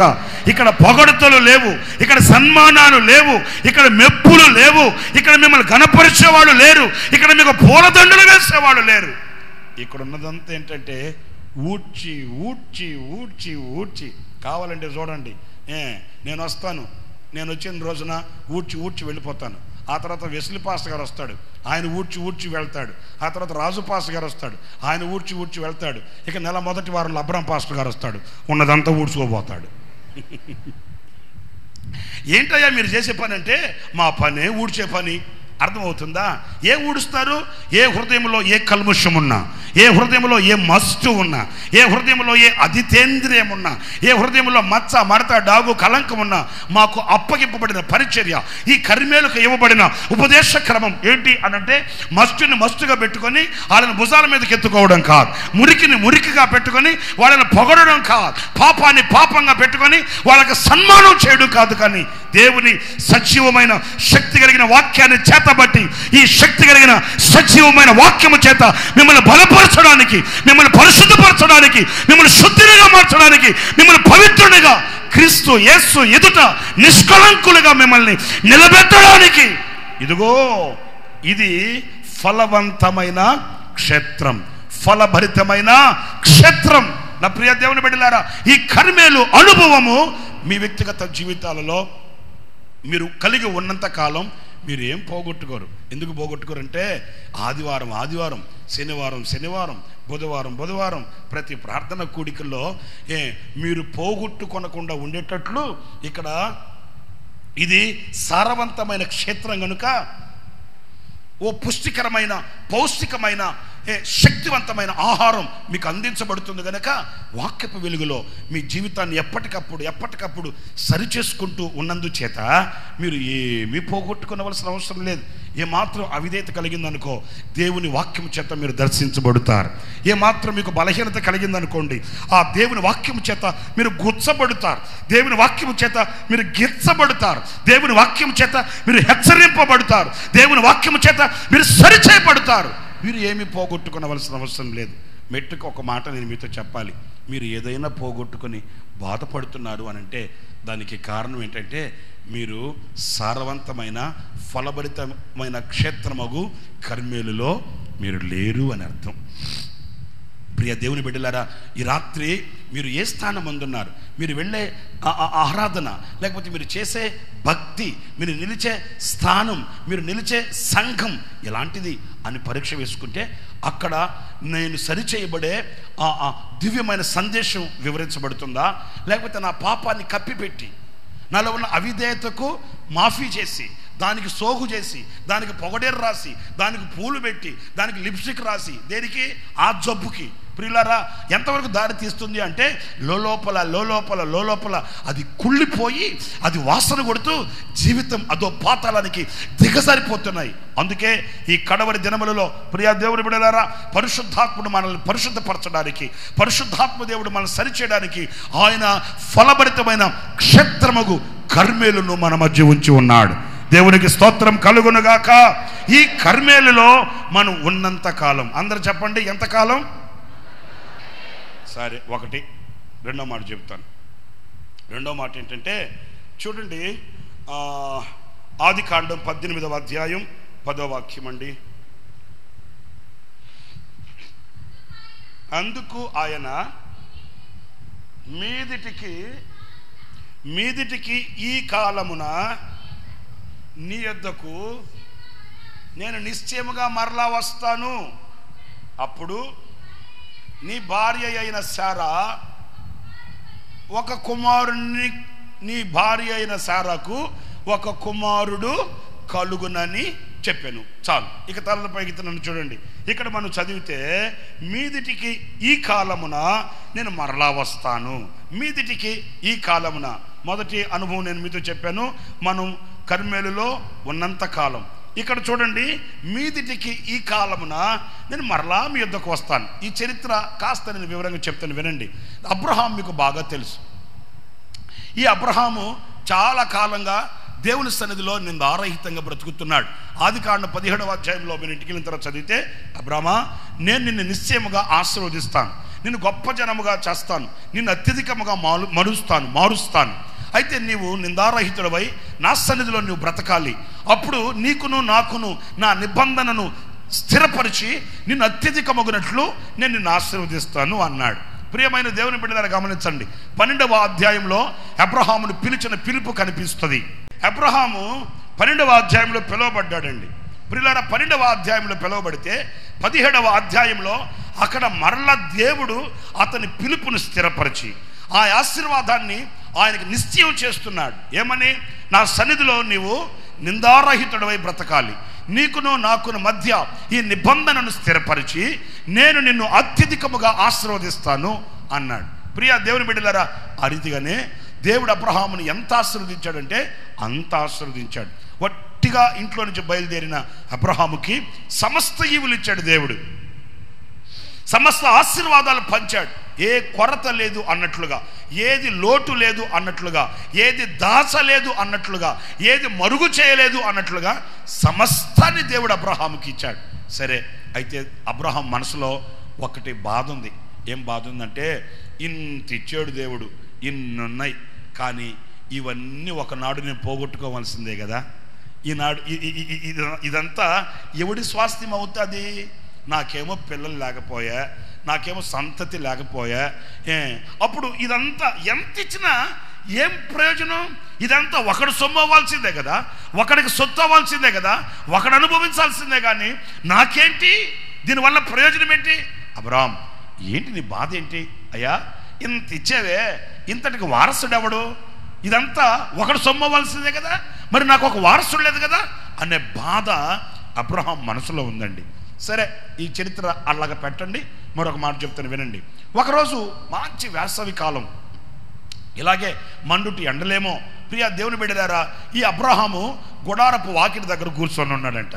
అందరు తలలు పైకెత్తండి, నన్ను చూడండి, నేను చెప్పే మాటలు వినండి. అబ్రహాం ఒక రోజున ఆయన గుడారం దగ్గర కూర్చొని ఉంటే, అలాగా మంచి ఎండపోటండి, అలాగ కూర్చొని పాపం గాలి కొట్టలేదేమో, ఏసీ లేదేమో, అందుకని పాపం గుడారం దగ్గర కూర్చొని ఉంటే అప్పుడు అక్కడ ఒక ముగ్గురు వ్యక్తులు కనిపించారు. చప్పట్లు కొట్టండి గట్టిగాను, గట్టిగా కొట్టు, సచ్చు దెబ్బలు కాదు, గట్టిగా కొట్టు.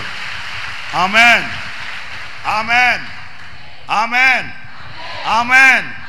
ఈ ముగ్గురు వ్యక్తులు అబ్రహాంకి కనబడ్డారండి. ఎప్పుడైతే అబ్రహాంకి ఈ ముగ్గురు వ్యక్తులు కనబడ్డారో, ప్రియులరా, మరుక్షణం అబ్రహాం చివుక్కున అక్కడి నుంచి లేచి పరుగెత్తుకుంటూ వెళ్ళి వాళ్ళ దగ్గరికి వెళ్ళిపోయి ఏమంటున్నాడు తెలుసా? అయ్యా, నీ దాసుని మీద నీ కటాక్షము కలుగునుగాక, దయచేసి నీ దాసుని దాటిపోవద్దు, నీ దాసుని మీద కటాక్షం చూపి నీవు దయచేసి నా గుడారానికి రావాలి, నా ఇంటికి రావాలి, నీ దాసుడినైనా నేను కాస్త మీకు ఆహారం సిద్ధపరుస్తాను. ప్రియ దేవుని బిడ్డలారా, ఆలకించండి. నేను అంటాను, అసలు వారిని దేవునిగా గుర్తించడం అనేదే ఒక ఆధ్యాత్మికమైన స్టేటస్ అండి, ఒక ఆధ్యాత్మికమైన మెలకువండి, ఆధ్యాత్మికమైన ఉన్నతమైన స్థానం అండి. ఏంటది అనంటే దేవునిగా గుర్తించడం. చెప్పండి, నాకు నోళ్ళు తెరిచి చెప్పండి. దేవునిగా గుర్తించడం. ఆయనగా గుర్తించి ఆయన యొద్దకు పరిగెత్తుకొని వెళ్ళి నీ దాసుని మీద నీ కటాక్షం చూపి నీ దాసుని ఇప్పుడు దాటిపోవద్దు అంటున్నాడంటే అసలు అబ్రహాం ఎంత ఉన్నతమైన ఆధ్యాత్మికమైన స్థానంలో ఉన్నాడో. మీకు ఒక మాట చెప్తా, నాకు ఇప్పుడే గుర్తొచ్చింది. చెప్పనా ఆపనా? ఒక ఊరికి యేసన్న గారు వెళ్ళాడు. ఎందుకు వెళ్ళాడంటే, ఆ ఊర్లో మన మందిరానికి వచ్చే కుటుంబం ఒక కుటుంబం ఉంది. సరే, చాలా కాలం క్రితం ఏం జరిగిందంటే, యేసన్న గారు వాళ్ళ ఇంటికి వెళ్ళాలనుకుని వెళ్ళలేదట. అప్పుడు ఏం జరిగింది, వాళ్ళ ఊర్లో ఒక మీటింగ్ ఏర్పాటు చేసుకొని వాళ్ళు యేసన్న గారిని పిలిచారు. అప్పుడు యేసన్న గారు అన్నాడట, తప్పనిసరిగా నేను వస్తానమ్మా అట్లా అని. సరే, ఆ రోజు యేసన్న గారు వెళ్ళాలి. అప్పుడు యేసన్న గారు వాళ్ళతో ముందుగానే చెప్పారటమ్మా, ఇప్పుడు 10-15 సంవత్సరాలు వచ్చాను మీ ఇంటికి, ఈ మధ్యకాలంలో నేను రాలేదు, మీ ఇంటి అడ్రస్ నాకు సరిగ్గా గుర్తులేదు, రైల్వే స్టేషన్కి ఎవరు నన్ను పంపించమ్మా అన్నాడంట. అనిందట యేసన్న గారండి, భలేవాళ్ళండి, మిమ్మల్ని ఇబ్బంది పెడతామేంటి, నేను ఎవరినో ఒకరిని అరేంజ్ చేస్తాను, వాళ్ళు రైల్వే స్టేషన్కి వస్తారు, మిమ్మల్ని తీసుకొస్తారు, మీరు కంగారు పడక్కర్లేదండి, మీరు పలానా ట్రైన్కి వస్తారు కదా అనిందంట. వెరీ గుడ్, ఆమె అలా చెప్పేసరికి మంచిది అనుకున్నాడు. సరే, యేసన్న గారు ఆ రోజు ట్రైన్ ఎక్కి వాళ్ళు ఊరు వెళ్ళారు. మీకు విచిత్రమైన సంగతి చెప్పనా, పాపం యేసన్న గారు అక్కడ ట్రైన్ దిగి మొత్తం వెతికాడు కానీ ఎవరు లేరు. సరే, ఏం చేస్తాడు ఇక? వెంటనే బయటకు వచ్చి ఆయనకున్న గుర్తులకి ఆయనకున్న ఆనవాళ్ళు పట్టుకొని ఆటో ఎక్కి తిన్నగా వాళ్ళ ఇంటికి వెళ్ళిపోకని ఆ అమ్మ హవాక్ అయింది. ఏమండి యేసన్న గారండి, ఏంటి మీరు ఒక్కరే వచ్చారేంటి అనిందట. అంటే ఒక్కరే వచ్చారంటే ఇంకెవరు వస్తారమ్మా నాతో కూడా అట్లంటే అనిందట. అది కాదండి యేసన్న గారండి, మా గాడిదని పంపించారు మీ దగ్గరికి, మా గాడిద రాలేదా అనిందట. మీ గాడిదికి నేనేంటి తెలుసమ్మా అయినా మీ గాడిదకి నిన్నట్టు గుర్తుపడుతుంది మీ గాడిద అంటే ఆమనిందంట. గాడిద అంటే యేసన్న గారి గాడిద కాదండి, మా పెద్దోడండి అనిందంట. ఆహా, మీ పెద్దోడు ఒక గాడిద అంటే అవునయ్యా వాడొక అడ్డగాడిద అనిందట. మరి ఇంకొకడు ఉన్నాడు కదమ్మా, 2 కొడుకులు కదా నీకు, ఇంకొకడు ఉన్నాడు కదా, వాడెవడు? వాడా కంచరగాడిద అంటే నా తల్లి 2 గాడిదలు కన్నావా? యేసన్న గారు అడగలేదు, కానీ నేను అడుగుతా ఒక మాట. 2 గాడిదలు కనింది, మరి గాడిదలు కన్నా ఆమె ఎవరు?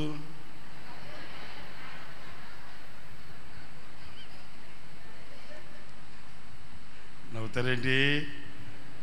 ఆమె అనిందంట, అయ్యా నా పెద్ద కొడుకు ఒకడున్నాడయ్యా, వాడేమో అడ్డగాడిద, 2వ వాడు ఉన్నాడయ్యా, వాడేమో కాంచరగాడిద. నా తల్లి బంగారమ్మ, 2 గాడిదలు కన్నా వా తల్లి? అవునన్నయ్యా 2 గాడిదలు అన్నయ్యా. లేకపోతే వేకుజాము 4 గంటలకు నిద్ర లేపి కాఫీ పెట్టించి వాడిని ముస్తాబు చేసి, నాయన రైల్వే స్టేషన్కి వెళ్ళు, 8 గంటలకల్లా 7 గంటలకల్లా యేసన్న గారు వస్తాడు అని వాడికి చెప్పి పంపిస్తే, వాడు మిమ్మల్ని తీసుకురాలేదంటే వాడిని గాడిదనకి ఏమనాలన్నయ్యా అనిందట. అప్పుడు యేసన్న గారు ఆమెను సర్దుదామని ఆమెకు ధైర్యం చెప్తే, కాదమ్మా పంపించావు, వాడిని ఎప్పుడో చిన్నప్పుడు చూసే నేను వాడిని, వాడు నన్ను ఎట్ట గుర్తుపడతాడు చెప్పు?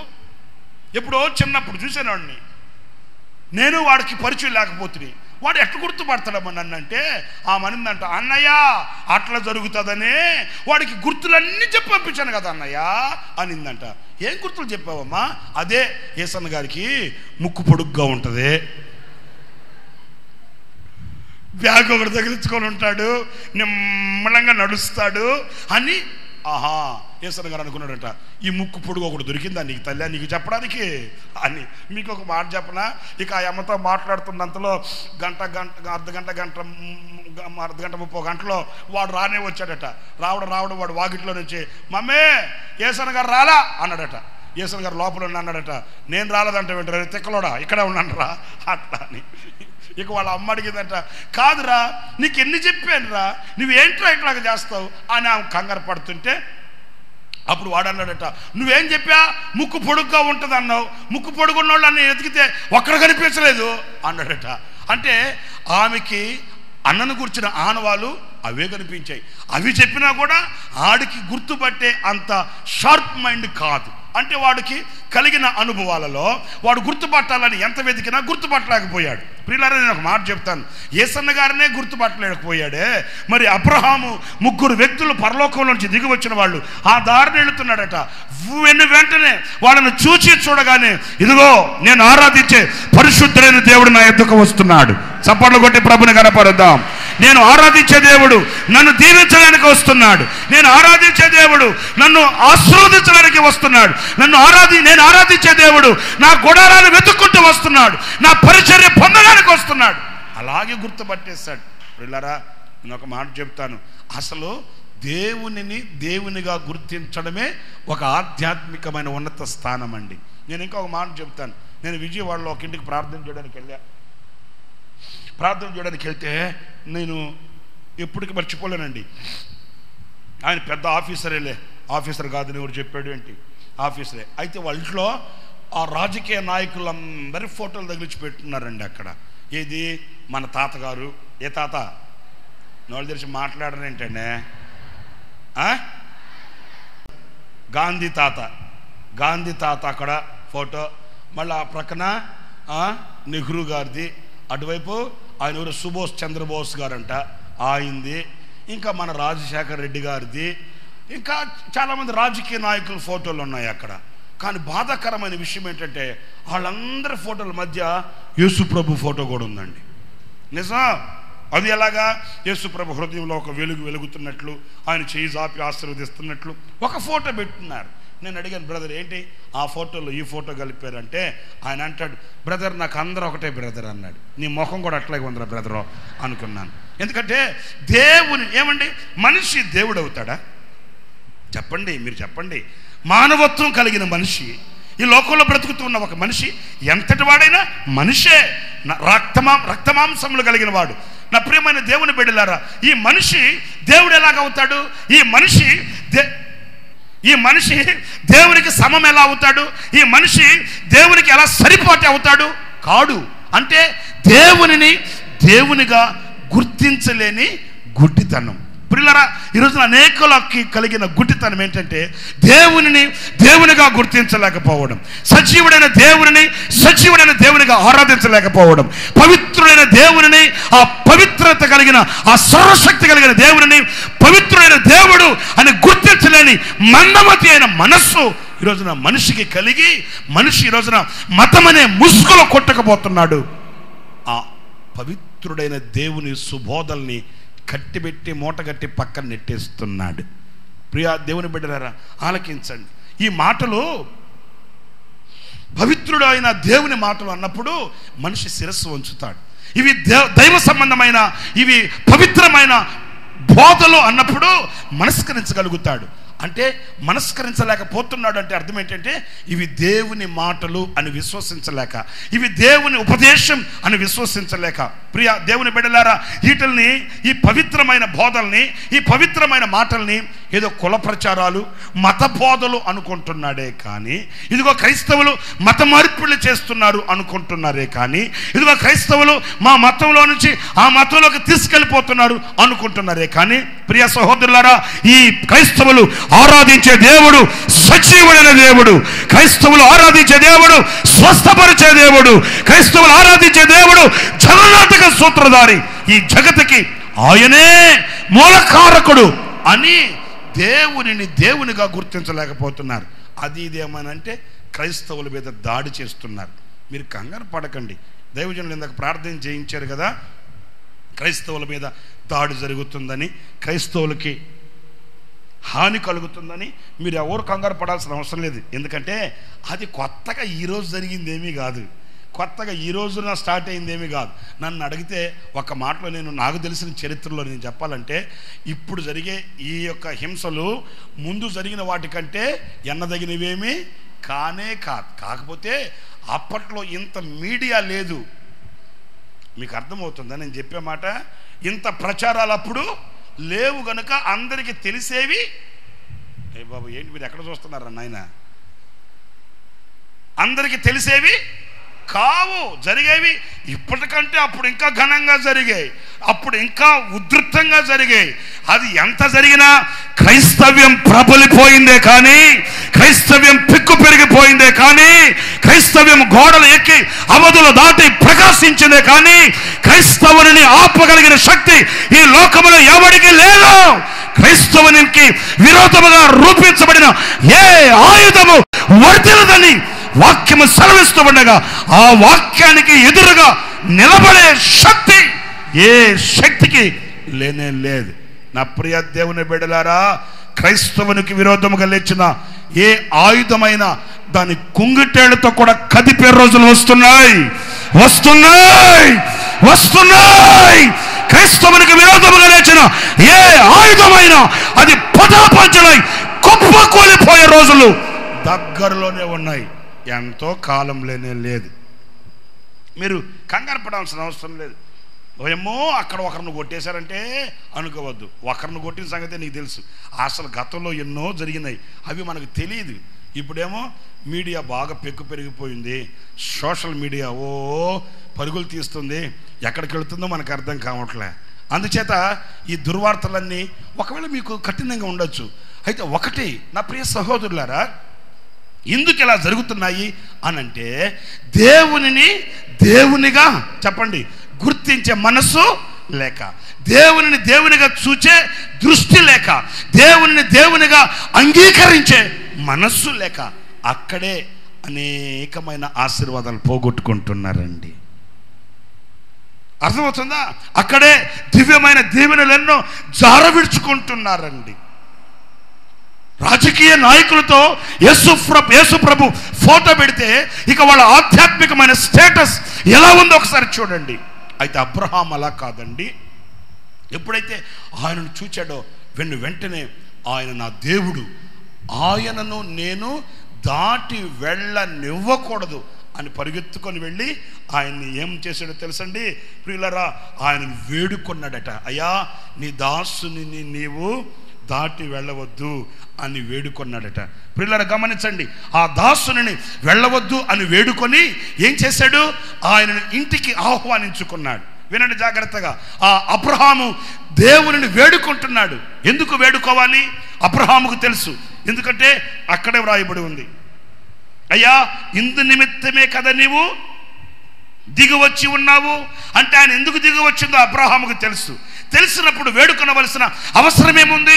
దేవుడు వస్తాడు, నన్ను దీవిస్తాడు, నన్ను ఆశీర్వదిస్తాడు, నా కొదువ తీరుస్తాడు, నా అక్కర్లు తీరుస్తాడు, నా నోటి నిండా నవ్వు కలిగిస్తాడు, నాకు సమస్త ఈవులు సాధిస్తాడు అని తెలిసినప్పుడు మళ్ళీ ప్రార్థన చేయాల్సిన అవసరం ఏముంది?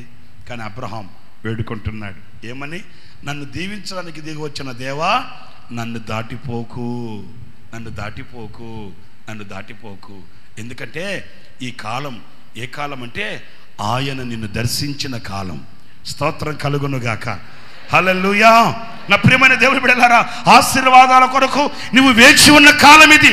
ఒక మాట చెప్పి నేను ముందుకు వెళ్తాను. అదేంటంటే అబ్రహాం ఆయన్ని గుడారానికి తీసుకుని వచ్చి ఆ గుడారంలో ఆయన కూర్చుండబెట్టి ఏం చేశాడో తెలుసా?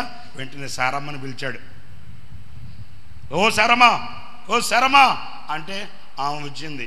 ఏంటండి, ఏంటి, ఏమండి అని. ఈయనకు అండి అను, ఆమె ఒక దీక్ష. ఇక ఏంటండి ఏంటండి అంటే వస్తే ఆయన చెప్పాడు, సరే కానీ ఇదిగో నువ్వు ఆలస్యం చేయొద్దు, తడువు చేయొద్దు, త్వరగా వెళ్ళిపోయి ఇదిగో దేవుడు మన ఇంటికి వచ్చాడు, దేవుని దూతలు మన ఇంటికి వచ్చారు, నువ్వు త్వరగా వెళ్ళి నువ్వు సిద్ధపరచు ఆహారాన్ని. నేను వెళ్ళి మందలోనికి వెళ్ళి మంచి కొవ్విన దూడను తీసుకుని వస్తాను, వధించి మన దేవుని తృప్తిపరుద్దాం, మన దేవునికి పరిచర్య చేద్దాం, మన దేవుని తృప్తిపరిచి ఆశీర్వాదాలు తీసుకుందాం, తడువు చేయకు అన్నాడు. నేను ఒక మాట మిమ్మల్ని అడుగుతాను, మీరైతే ఏమని ఉండేవాళ్ళు చెప్పండి? వంచన లేకుండా యథార్థంగా మాట్లాడండి. మీరైతే ఏమనేవాళ్ళు? అయ్యా నా వయసు ఎంత ఇప్పుడు? నా వయసు ఎంత? ఇప్పటికిప్పుడు నువ్వు వచ్చి అడావుడిగా రొట్టెలు చేయి, చపాతీ చేయి, కుర్మా చేయి, పులుసు పెట్టు అంటే నాకంత ఓపిక లేదు బాబా, నాకంత ఓపిక లేదు నాయన. నీకు అంత ఓపుకుంటే నీకు అంత వచ్చేస్తే 5 స్టార్ హోటల్కి వెళ్ళి అక్కడి నుంచి తెచ్చుకయ్యా. నా వయసుకు తగ్గట్టు అమ్మో నీ అడావుడి, అంత ఓపిక నాకు లేదు నాయన. కూర్చుంటే లెగలేను, లేస్తే కూర్చోలేను బాబా. నీకు ఒక దండం, నీ భక్తికి ఒక దండం, నీ వైరాగ్యానికి ఒక దండం అయ్యా, నీ వైరాగ్యానికి ఒక దండం. మా నాన్నైతే ఖచ్చితంగా నాకు తెలుసండి, ఖచ్చితంగా ఇదే అని ఉండేవాళ్ళండి. నాకు తెలుసు, నేను చెప్తాను. నాకు అనేక కుటుంబాలు తెలుసు, అనేక మంది తెలుసు. ఎందుకంటే నేను ఒక ఇంటికి ప్రార్థన చేయడానికి వెళ్తే 11 గంటలకి ఆ ఇంటికి వెళ్ళాను. ఉదయం 11 గంటలకి వెళ్ళి కాలింగ్ బెల్ నొక్కితే ఆమె ఉదయం 11 గంటలకి నైట్ డ్రెస్ వేసుకొని వచ్చింది బయటికి. రావడం అన్నయ్యా అనింది. ఇక జాలమ్మ పాశుమోహమా, పద ఇంట్లోకి పద అన్నాను. ఇక ఇంట్లోకి వచ్చింది పాశుమోహం, దరిద్రపు మొహం ఉంది. 11 గంటలకి నైట్ డ్రెస్ వేసుకొని ఉంది. 11 గంటలకి నేను ఇంట్లోకి వెళ్ళగానే వీడియో గేమ్ ఆడుకుంటున్నారు పిల్లలు. రే ఏమిరా స్కూల్కి వెళ్ళలేదా అన్నాను. వాళ్ళు అన్నారు, ఈరోజు మా మమ్మీ ఆగిపోమ్మనిందిగా అన్నారు. ఏమ్మా ఎందుకు ఆగిపోమ్మన్నావమ్మా అంటే ఆమె అంటుంది సిగ్గు కూడా లేకుండా, ఏమండి పాస్టర్ గారండి 2 రోజుల నుంచి పని మనిషి రావట్లేదండి ఇంటికి అనింది. ఎట్లుంటుందండి ఒకసారి మీరు చెప్పండి? నరాలు ఉడికిపోవు. పని మనిషి రాలేదంట, అందుచేత ఈ 11 గంటల దాకా నైట్ డ్రెస్ వదలలేదంట, పిల్లల్ని స్కూల్కి పోకుండా ఆపేసిందంట. మా పని మనిషితో పని ఏంటంటే ఆమె అంటుంది, ఆ పని మనిషి వస్తే పిల్లల్ని సిద్ధపరిచి స్కూల్కి పంపించేదన్నా. నువ్వెందుకే తల్లి ఉండేది? 4 పల్లెలు నాయి కాదని తిని గుర్రకు పెట్టి నిద్రపోవడానికి నువ్వు ఉండేది. నా పనులు ఇట్లాగా ఉంటాయి, నా మాటలు ఇట్లాగా ఉంటాయండి. దేవుని వాక్యంలో సామెతల గ్రంథం 8వ అధ్యాయంలో రాయబడిన మాట ఏంటంటే, ఆ గుణవతి అయిన భార్య వేకువనే లేస్తుందంట. చప్పట్లు కొట్టండి ఒకసారి, కొట్ట గట్టిగా. ఎప్పుడు లేస్తుంది? వేకువనే లేస్తుందట. తన పిల్లలకు చాకిరీ చేస్తుందట, తన భర్తకు చాకిరీ చేస్తుందట. అందు నిమిత్తము ఆమె యొక్క చురుకుతనమును బట్టి ఆమె భర్త ఆమెను కొనియాడుతాడని వాక్యం చెప్తుంది. ఆమె పిల్లలు ఆమెను పొగుడుతాడని వాక్యం చెప్తుంది. ఆమె వ్యాపార లాభాన్ని ఆమె కనిపెట్టేస్తుందని వాక్యం చెప్తుంది. ఎందుకని? చురుకైన ఆత్మ కలిగినది. ఎందుకని? ప్రార్థించగలిగినది. ఎందుకని? ఆమెలో దైవత్వపు సకల పరిపూర్ణతలు ఇమిడి ఉన్నాయి కనుక ఆ చురుకుదనం, ఆ షార్ప్ మైండ్ ఆమెకు ఉంది. అందుకే ఆమెకి గుణవతి అని పేరు పెట్టారు. ఏవతి? గట్టిగా చెప్పండి. ఏవతి? గుణవతి అని పేరు పెట్టారు. నా ప్రియులారా, ఒకసారి మీరు ఆలకించండి. వృద్ధాప్యంలో ఉన్న ముసలమ్మ పాపం, ఎంత ముసలమ్మో అంత ముసలమ్మ, ఎంత ముసలమ్మ అనేది మీరు చదువుకోండి, వాక్యంలో రాస్తుంది కదా. నేను చెప్పేదేముంటే మీకు, అంత ముసలమ్మకి అబ్రహాం చెప్తాడు, ఇదిగో వెళ్ళి అర్జెంటుగా నువ్వు రొట్టెలు చేసి పిండి పిసికి రొట్టెలు కాల్చి నువ్వు త్వరగా తీసుకొని వచ్చాయి. నేను వెళ్ళి ఏ అబ్రహాం, ఈ వృద్ధాప్యంలో ఇంత పరిచర్య నీకు అవసరమా? ఈ వృద్ధాప్యంలో ఇంత కష్టం నీకు అవసరమా అనంటే వాక్యంలో అబ్రహాం చెప్తాడు, అయ్యా నా దేవుడు పరలోకాన్ని విడిచి నా కొరకు దిగి వచ్చి నన్ను ఆశీర్వదించడానికి నా కుటుంబానికి వస్తే నేను నా దేవుని కొరకు ఈ పరిచర్య చేయకపోవడం ఎంత శాపం! నేను చేయాలి, నేను ఆశీర్వదించబడాలి, నా దేవుని దగ్గర మన్నన పొందాలి. నా ప్రియ సహోదరులారా, ఎంతో ఖులాసగా ఉంటుందండి ఆ వాక్యం చదివితే. ఇక అంతే, ఆ శారమ్మ కూడా మాట మాట్లాడలేదు. అయ్యా నేను చేయలేను, ఎవరు నన్ను సహాయాన్ని పిలుచుకోమంటావా? అయ్యా నా వల్ల కాదు, నువ్వు వచ్చి పిండి పూసుకో, నేను రొట్టెలు కాలుస్తా, లేకపోతే నువ్వు అంతా చేస్తా ఉండు, నేను అట్ల పెను మీద ఎట్లా అంటుంటా. ఇట్లాంటివి ఏం చెప్పలేదండి. ఆమె వెళ్ళి, ఆమె హుషారు చూడండి, ఆమె ఆసక్తి చూడండి. ఇదిగో దేవుని సేవకులు వచ్చారు అనగానే, ఇదిగో దేవుడు వచ్చాడు అనగానే ఆమె ఎక్కడ లేని శక్తి పొందుకుంది. ప్రియులారా, ఒక మాట చెప్తాను, అది తిని వాళ్ళు తృప్తి పొంది వెంటనే ఆమెను దీవించడం ప్రారంభించాడు. స్తోత్రం చెప్పండి, చెప్పండి గట్టిగా, చెప్పండి గట్టిగా, చెప్పండి. వాళ్ళు భోజనం చేస్తుంటే అబ్రహాం ఆ చెట్టు కింద అలాగ నిల్చొని చూస్తున్నాడంట. ఏం వడ్డించాలనా, ఇంకేం వడ్డించాలనా, ఇంకెలా తృప్తిపరచాలనా, ఇంకేం చేయాలనా అని ఆసక్తిగా చూస్తుంటే అప్పుడు వాళ్ళు అడిగారు, అబ్రహాం ఇదిగో శారమ్మ ఎక్కడా? అట్లంటే ఎక్కడ ఉంటుందయ్యా? అదిగో వంట దగ్గరే ఉంది. అక్కడ ఎందుకుంది? ఇంకా ఏమైనా కొదువైతే చెప్తే చేయడానికి సిద్ధంగా ఉందయ్యా. అవునా? అలాగైతే మీ ఆసక్తిని బట్టి నేను మిమ్మల్ని ఆశీర్వదిస్తున్నాను, మీ గర్భఫలము కలుగును గాక. మీదటికి ఈ కాలమున మరలా నేను మీ వద్దకు వస్తాను. చప్పట్లు కొట్టండి గట్టిగాను, ఏ కొట్టు, హల్లెలూయా హల్లెలూయా. మీదటికి ఈ కాలమున మరలా వస్తాను. ఎందుకు వస్తాను అనంటే, మీరు ఇక మీదట మోడుబారిన జీవితంగా కాకుండా, ఇక మీదట ఇలా కొదువుతో బ్రతకకుండా, ఇలా ఏదో లేదు అన్నట్లుగా కాకుండా, మీ కొదువ తీర్చబడినట్లుగా, మీకు కలిగింది మీరే అనుభవించేటట్లుగా మీదటికి మరలా వస్తాను. అప్పుడు శారమ్మకి ఒక మగబిడ్డ కలుగుతాడు. మగబిడ్డ అంటే దేవుని వాక్యంలో మనం చదువుతాం, జయించిన శిశువు. మగబిడ్డ, మగ శిశువు అంటే లేఖనాల్లో అర్థం ఏంటి? జయించిన జయ జీవితం, జయ శిశువు, జయ సూచనగా ఉన్న శిశువు. అంటే మన ప్రభువైన యేసుక్రీస్తు కూడా వచ్చాడు, మనల్ని రక్షించాడు, ఆయన మన హృదయ అర్పణను అంగీకరించాడు. ఆయన వెళుతూ అన్నాడు, నేను మరలా వస్తాను అన్నాడు. అంటే క్రొత్త నిబంధన సంఘం నేర్చుకోవాల్సింది ఏంటంటే, ఆయన మరలా వచ్చేసరికి మన దగ్గర, అంటే క్రొత్త నిబంధన సంఘం ఈ మగ శిశువుని కలిగి ఉండాలి, అంటే జయ జీవితాన్ని కలిగి ఉండాలి. దేవునికి స్తోత్రం కలుగును గాక. ప్రియులారా, మీదటికి మరలా మీ ఎద్దుకు వస్తాను. వచ్చేసరికి ఇలాగ అపజయాలు ఉండకూడదు, ఇలాంటి అపజయాల అనుభవాలలో ఉండకూడదు, ఇలాంటి మోడుబారిన అనుభవాలలో ఉండకూడదు, ఇలాంటి నిరాశ నిస్పృహలలో మీరు ఉండకూడదు. సమస్తము మీద ఒక విజయం సాధించిన వారై, సమస్తము మీద విజయము కలిగిన వారై, మీరు జయశాలులై మీరు ఉండాలి అన్నాడు. ప్రియా దేవుని బిడ్డలారా, ఇక్కడ నేను మీతో చెప్పాలనుకున్న మాట ఏంటంటే, అబ్రహాము దేవుని కొరకు కాచుకొని ఉన్నంత కాలం దేవుని యొక్క ఆశీర్వాదం కొరకు అబ్రహాం వేచి ఉన్నంత కాలం అతడు సిగ్గుపరచబడలేదు. తనకు కలిగినది ఏది పోగొట్టుకొనవలసిన అవసరం లేదు. అందుకే దేవుని వాక్యం ఉంటుంది, మీదిటికి ఈ కాలమున, అంటే ఈ కాలం ఏ కాలం అనంటే దేవుడు నిన్ను దర్శించే కాలం, దేవుడు నిన్ను ఆశీర్వదించే కాలం, దేవుడు నీ గుడారమునకు దిగి వచ్చిన కాలం, దేవుడు నిన్ను దీవించడానికి ఇష్టపడిన కాలం. నా ప్రియమైన దేవుని బిడ్డలారా, మొదటగా నేను మీతో చెప్పాను, మీరు కర్మేలులో ఉన్నంత కాలం, ఇదిగో ఇక్కడ దేవుడు నిన్ను దర్శించిన ఈ కాలంలో నీవు ఆయనకు పరిచర్య చేసి, ఆయనను గుర్తించి, ఆయనను వేడుకొని, ఆయనకు పరిచర్య వ్యక్తమైతే నీవు ఏ విషయంలో నేను పోగొట్టుకున్నానని కన్నీళ్ళు కార్చవలసిన అవసరం లేదు. నీ ప్రతి కొదువ నా దేవుడు తీర్చునుగాక, నీ ప్రతి అవసరము నా దేవుడు తీర్చునుగాక. నీవు ఎక్కలేని అపజయాల కొండను ఆయన నీకు శక్తినిచ్చి ఆయన ఎక్కిస్తాడు.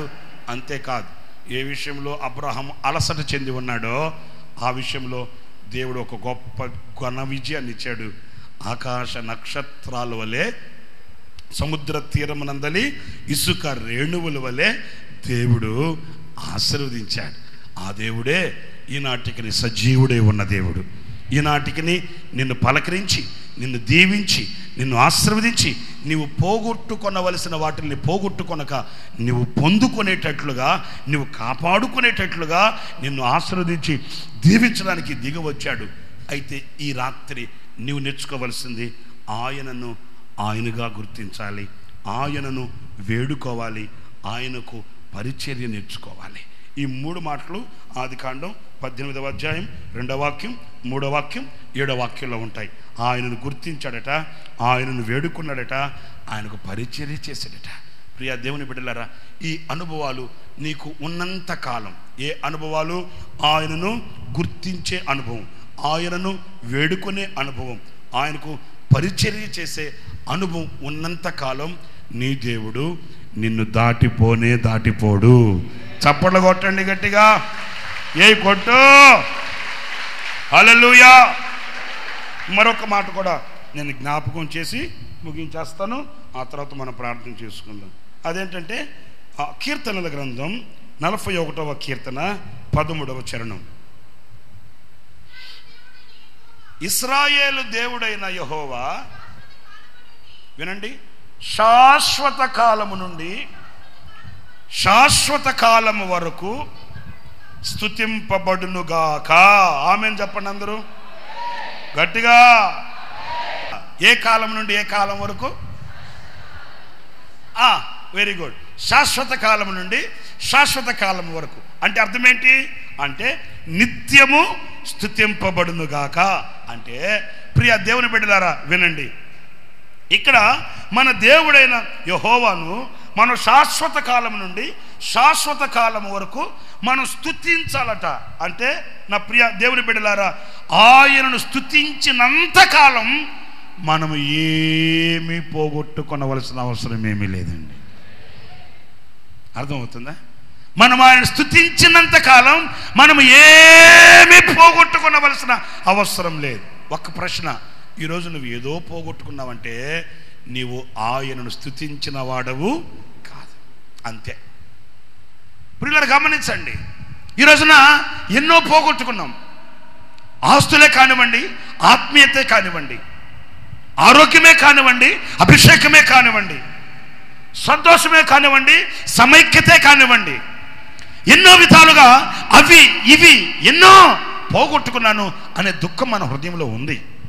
కానీ దానికి కారణాలు ఏంటి అని వెతికితే సత్యవాక్యం చెప్తుంది, ఈ పూట నీవు అనేకమైన విషయాలలో నీవు ఆయనను స్తుతించిన వాడవు కాదు. శాశ్వత కాలం మొదలుకొని శాశ్వత కాలము వరకు అంటే నిత్యకాలము, నిత్యము నీవు ఆయనను స్తుతించే వ్యక్తివైతే నీవు ఏమి పోగొట్టుకోవు. ప్రియులారా, ఇక్కడ నేను మీకు కొన్ని విషయాలు చెప్తాను, క్లుప్తంగా త్వరగా చెప్తాను, జాగ్రత్తగా వినండి. ఆయన స్తుతించడం అంటే ఏంటి నేను చెప్పనా వద్దా? మీరు చెప్పండి, చెప్పనా? మనకు తెలిసింది స్తుతించడం అంటే ఏంటంటే సోదరం సోదరం సోదరం సోదరం సోదరం సోదరం సోదరం. అమ్మా ఏంటి పేపర్లు స్తుతిస్తున్నానయ్యా? నువ్వు స్తుతించినట్టు లేదు తల్లి, స్తుతి దిశం కొట్టినట్టుంది తల్లి. స్తుతించే ఏ వ్యక్తి ఏమి పోగొట్టుకోడట. అయితే ఎలా స్తుతించాలి? అసలు స్తుతించడం అంటే ఏంటి? స్తుతిలో ఉన్న రహస్యం ఏంటి అని అంటే దేవుని వాక్యంలో 3 విషయాలు నేను మీతో చెప్తాను. ఒకటి, ప్రకటించడం దేవుని స్తుతించడం అంటండి. 2 ఆనందించడం, దేవుని స్తుతించడం అంటండి. 3 అర్పించడం, దేవుని స్తుతించడం అంటండి. హల్లెలూయా. ఏంటంట? ప్రకటించడం. మనము స్తుతి అంటే ఏదో పాడడం, లేకపోతే నాట్యం ఆడడం, లేకపోతే స్తోత్రం చెప్పడం, అంతవరకే ఆగిపోతున్నాం. కానీ వాక్యంలో మనం చదివితే ఆయనను స్తుతించే వ్యక్తి అతడు మౌనంగా ఉండలేడు, అతడు ఆయనను గురించి ప్రకటిస్తాడు. ఆ ప్రకటించడం అనేది దేవునిని స్తుతించడం.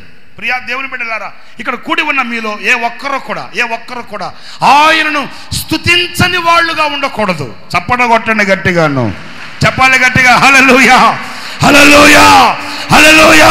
ఈ మాటలు వింటున్న ఏ ఒక్కరు ఆయనను స్తుతించని వాళ్ళు కాకూడదు. అంటే అర్థం ఏంటి? మీరందరూ ప్రకటించే వాళ్ళు కావాలి. ప్రకటించుట వలన ఆయనను స్తుతించాలి.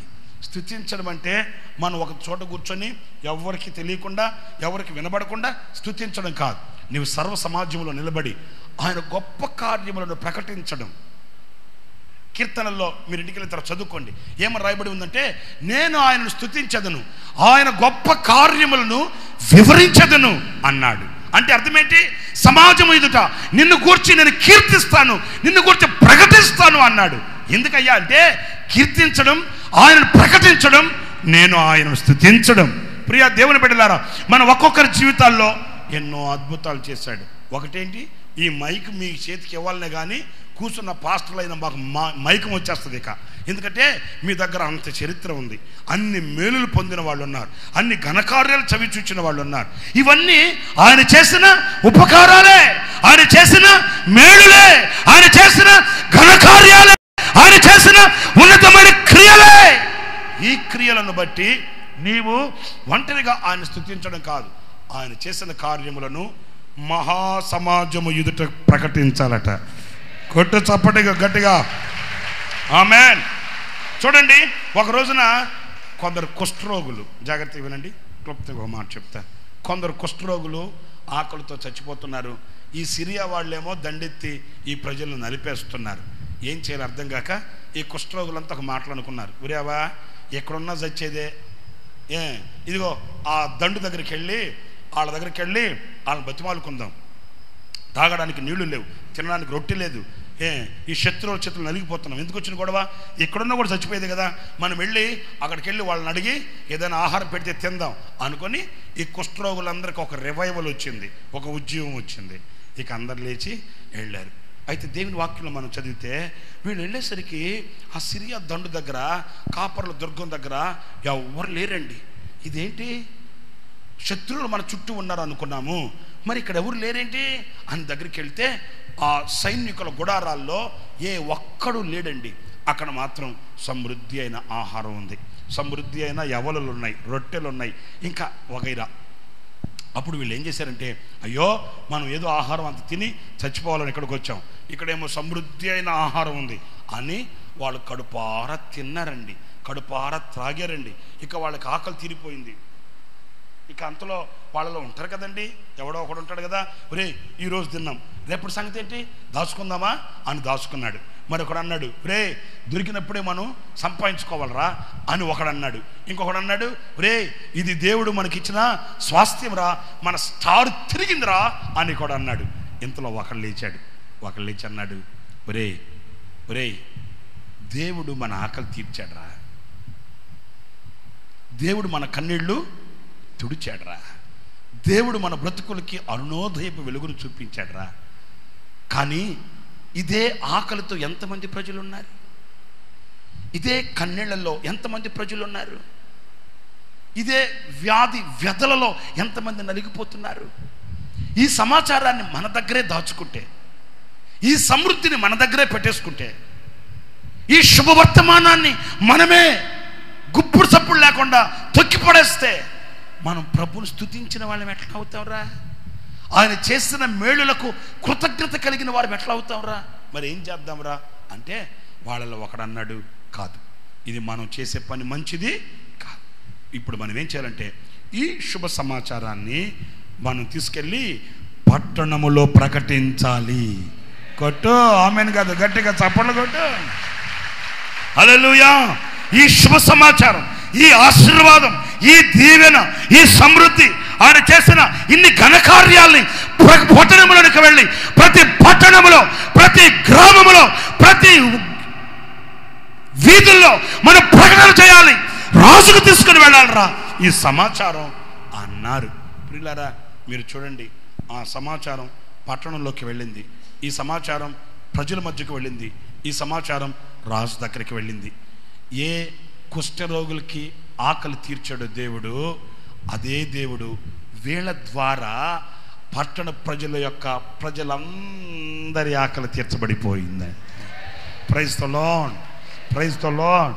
ప్రియులారా, ఈ కారణం ఏంటి అని ఆ కుష్ఠరోగులను అడిగితే వాళ్ళు చెప్తారు, అయ్యా మా ద్వారా ఇంతమంది ఆకలి తీర్చబడడానికి గల కారణం మాకు మేలు చేసిన దేవునిని మేము స్తుతించాం, ఆయనకి కృతజ్ఞులం గనుక ఇంతమంది ఆకలి తీర్చబడింది. ఇక్కడ నేను ఒక ప్రశ్న మిమ్మల్ని అడుగుతాను.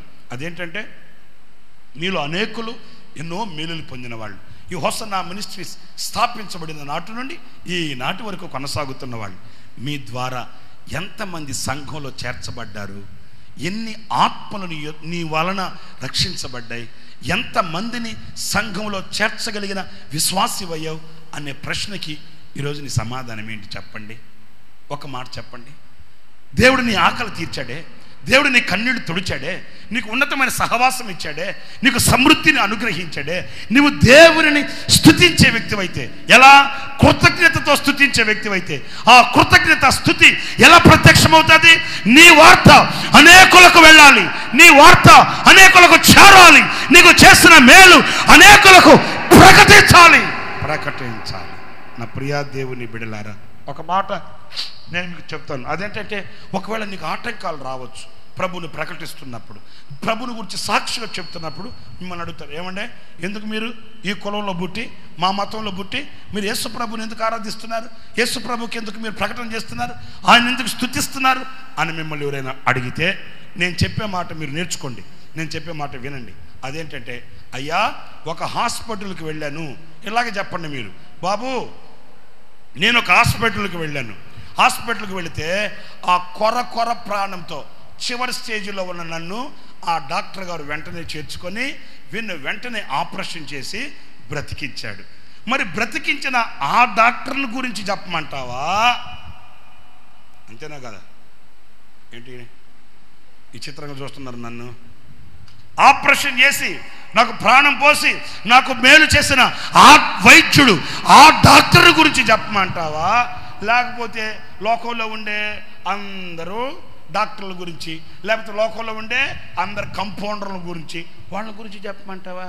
నేను ఎవరికి థ్యాంక్స్ చెప్పాలండి? ఏంటండి, మీరు ఆకలితో ఉన్నప్పుడు అంత అన్నం పెట్టిన వాళ్ళకి థ్యాంక్స్ చెప్తారా? లేకపోతే దారిని పోయే వాళ్ళందరినీ బాబాయ్ థ్యాంక్ యూ అంటారా? ఏంటండి అక్కడ చూస్తారేంటి? మీకు దప్పిక ఉన్నప్పుడు మీ దప్పిక తీర్చి మీకు పరామర్శ చేసిన వాళ్ళకి థ్యాంక్స్ అని చెప్తారా? లేకపోతే దారిని పోయే వాళ్ళందరినీ అంకుల్ థ్యాంక్ యూ అంటారా? అట్లా అన్నారనుకోండి, మతి లేని వాళ్ళు అంటారు మిమ్మల్ని కదా, అవునా కాదా? మనం ఎవరికి థ్యాంక్స్ చెప్పాలి? మనకు మేలు చేసిన వాడు, లోకంలో మనకు మేలు చేసి మనకు సంరక్షకుడిగా నిలిచి మనల్ని ఉద్ధరించి ఆదరించి కనికరించి కాపాడిన దేవుడు ఒకే ఒక్కడు, ఆయన పేరు నజరేయుడైన, చెప్పండి నజరేయుడైన యేసు. ఆయనకు నేను కృతజ్ఞుడను, ఆయన మేలులకు నేను కృతజ్ఞుడను అనే భావన మీలో ఎంతమందికి ఉంటే వాళ్ళంతా ఏం చేస్తారు? ఆయనను గూర్చి ప్రకటిస్తారు. ప్రకటించడం, కృతజ్ఞత కలిగి ఆయన స్తుతించడం. అర్థమవుతుందా? రెండవది ఆనందించడం అంట. స్తుతించడం అంటే, ఆనందించడం అంటే ఏంటి? లోకంలో మనకు ఆనందాన్ని కలిగించేవి చాలా ఉన్నాయి, లోకంలో మనకు ఉల్లాసాన్ని కలిగించేవి చాలా ఉన్నాయి. అయితే అలా కాకుండా మనము మన దేవుని యందు ఆనందించాలంట. అంటే అర్థం ఏంటంటే, లోకంలో నాకు ఏమున్నా ఏమి లేకపోయినా, పేదరికం నన్ను అలుముకున్నా, శోధనలు నన్ను కృంగదీసిన, చిక్కు సమస్యలు నన్ను చిందరవందర చేసినా, ఎలాంటి బడబాగ్నిలో నేను నిలిచి ఉన్నా, నేను దేని యందు ఆనందిస్తున్నాను అంటే, నేను సర్వశక్తి కలిగిన దేవుని యందున్నాను, సర్వశక్తి కలిగిన దేవుడు నా యందున్నాడు, ఆయన యందు నేను ఆనందిస్తున్నాను అనే వ్యక్తి ఎవరైనా ఉంటే అతడట ఆయనను స్తుతించేవాడట. ఈ బ్రతుకు మనకు యోబులో కనిపిస్తుందండి. ఎన్నో అవాంతరాలు, ఎన్నో అపాయాలు, ఎన్నో చిక్కు సమస్యలు, ఎన్నో శోధనలు ప్రియులరా యోబుకు వచ్చాయి. అప్పుడు యోబు అన్నాడు, యెహోవా ఇచ్చెను, యెహోవా తీసుకొనెను, ఆయన పరిశుద్ధ నామమునకు స్తుతి కలుగుగాక, మహిమ కలుగుగాక. అది స్తుతించడం. స్తుతించడం అంటే కళ్ళు తుడుచుకుంటూ ఏడుచుకుంటూ, స్తోత్రమయ్యా, అంత పని చేసిన తర్వాత ఇంకేమంటానయ్యా, స్తోత్రం, ఏడుస్తూ చెప్పడం ఎందుకు తల్లి స్తోత్రం? అర్థమవుతుందా? అది ఇప్పుడు దప్పికో అని చెప్పి వచ్చి అమ్మ కొంచెం మంచినీళ్ళు అమ్మ అన్నాం అనుకోండి, ఆ మంచినీళ్ళు తీసుకొచ్చి ఇదిగా తాగా అనింది అనుకో, ఇంకేం తాగుతా అట్ట అనిన తర్వాత ఇక అలాగే స్తోత్రం కూడా ముళ్ళ మీద కూసబెట్టినట్టు కూసబెట్టి చెప్పు స్తోత్రం చెప్పా, చెప్పు వందనాలు చెప్పా అంటే ఎట్లా అవుతుంది? అలా కాదు. నీకు ఏ స్థితిగతి వచ్చినా, ఏ పరిస్థితుల్లో నువ్వు నలపబెట్టబడుతున్నప్పటికీ, కృంగబడుతున్నప్పటికీ, ఓ శోధనల చేత అటు ఇటు కొట్టబడుతున్నప్పటికీ నీవు దేవుని యందు ఆనందించగలిగితే, నువ్వు ప్రభునందు ఆనందించి సంతోషించగలిగితే అది ఆయనను స్తుతించడం అంటండి. హల్లెలూయా. చివరిగా అర్పించడం, ఆయనకు స్తుతి చెల్లించడం అట. ప్రియులారా గమనించండి, కీర్తనలో 23వ కీర్తన మీ అందరికీ బాగా తెలుసు. అందులో 6వ చరణంలో దావీదు ఏమంటాడంటే, చదవండి ఆ మాటని, కృపాక్షేమములే నా వెంట వచ్చును. 6వ చరణం ఇలాగ ప్రారంభించబడింది, కృపాక్షేమములే నా వెంట వచ్చును. అంటే నా బ్రతుకు దినములన్నిట కృప క్షేమాలు వెంట వచ్చేటట్లు నా దేవుడు నాకు సహాయం చేశాడు, నా బ్రతుకుని మార్చాడు, నాకు కృపనిచ్చాడు, నాకు క్షేమం ఇచ్చాడు, సౌందర్యం ఇచ్చాడు, నాకు సింహాసనం ఇచ్చాడు, నాకు అధికారం ఇచ్చాడు, నాకు ఆధిపత్యం ఇచ్చాడు. అన్ని విధాలుగా నా దేవుడు నా కొమ్ము హెచ్చించాడు. అయితే కృతజ్ఞత ఏంటో తెలుసా? ఇన్ని మేలు చేసినందుకు చిరకాలము నేను నా దేవుని మందిరములో నివాసము చేస్తాను. అంటే అర్థం ఏంటంటే, అసలు నా బ్రతికే దేవుని మందిరములో ఒక అర్పణ, కృతజ్ఞత అర్పణ. అర్పణయే దేవునికి స్తుతి అర్పించడం, అర్పణయే దేవునికి స్తుతి చెల్లించడం. కొంతమంది ఒట్టి చేతులతో బాగా చెబుతారు, చప్పట్లు కొట్టండి అన్నననుకో టపటప టపటపటప కొడతారు. ఏం ప్రయోజనం? ఖర్చు లేని పని కదా. కానీ దేవుని స్తుతించడం అంటే ఏంటి అనంటే, నిన్ను నీవుగా ప్రభువుకి అర్పించుకోవడం, నిన్ను నీవుగా సమర్పించుకోవడం, నిన్ను నీవుగా ఆయనకి అర్పణగా బలిపీఠం మీద నిలబడడం. ప్రియ దేవుని బిడ్డలారా, దావీదు ఒక రాజు, ఆయనకు అధికారం ఉంది, డబ్బు ఉంది, సిరి సంపదలు ఉన్నాయి, పదవులు ఉన్నాయి, హోదాలు ఉన్నాయి, అన్నీ ఉన్నాయి. అన్నీ ఉన్న అన్నింటిని విడిచి ఇప్పుడు ఏమంటున్నాడు తెలుసా? నాకు కృపయు క్షేమము అనుగ్రహించిన దేవునికి నేను కృతజ్ఞుడను, అందుకని నా జీవిత కాలం అంతా యెహోవా మందిరములో నివాసము చేస్తాను. ఎందుకంటే నేనే ఒక అర్పణ, నేనే ఒక కానుక. ఎందుకయ్యా అనంటే, నా దేవుని స్తుతించుచున్న వాడిని గనుక, నా దేవునికి కృతజ్ఞుడను గనుక. ఈ రాత్రి నా ప్రియమైన దేవుని బిడ్డలారా, ఎన్నో మేలులు నువ్వు అనుభవిస్తున్నావు, ఎన్నో ఉపకారాలు నువ్వు అనుభవిస్తున్నావు. ఆ ఉపకారములకు, ఆ మేలులకు నీవు స్తుతించే వ్యక్తివైతే, నీవు స్తుతించినంత కాలం నీవు ఏది కూడా చెప్పండి, పోగొట్టుకొనవు. ఏది పోగొట్టుకొనవలసిన అవసరం లేదు. ఎప్పుడంటే నీవు ఆయన స్తుతించినప్పుడు, ప్రకటించుట వలన స్తుతించడం, ఆనందించుట వలన స్తుతించడం, అర్పించుకొనడం వలన స్తుతించడం. ఇప్పుడు దైవ సేవకులుగా మేమంతా ఉన్నాం. మాకేమి పోలీసు వాళ్ళు లాఠీ కర్రలు చూపించి చెరసాల్లో వేసేస్తాం, బంధకాల్లో బిగించేస్తాం, పెళ్ళిళ్ళు పేరంటాలు లేకుండా సేవ చేస్తారా లేదా అని మా గొంతు మీద ఎవరు కత్తి పెట్టల. మాకై మేమే కృతజ్ఞులమై దేవుడు మాకు చేసిన ఉపకారములను తలంచుకొని, దేవుడు మమ్మల్ని పిలిచిన పిలుపుకు లోబడి, ఆ ఉన్నతమైన పిలుపుకు కృతజ్ఞులమై మా జీవితాలని మేమే కానుకగా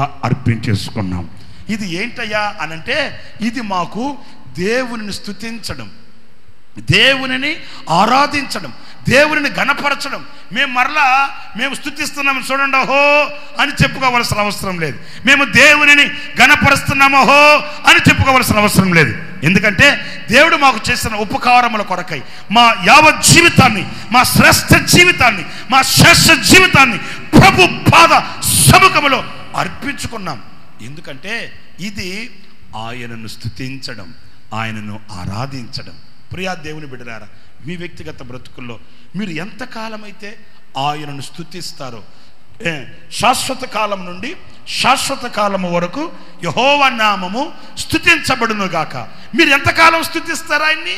ఎంతకాలం ఆయనను స్తుతించగలిగితే అంతకాలం మీరు ఏమీ పోగొట్టుకోరు. ఏం కలుగుతుంది? స్తుతి మీకు ఉన్నతమైన స్థితిని కలిగిస్తుంది. స్తోత్రం చెప్పండి. హల్లెలూయా. స్తుతి మీరు ఊహించని క్షేమాన్ని ప్రసాదిస్తుంది. స్తుతి మీరు చేరుకొనవలసిన గమ్యానికి చేరుస్తుంది.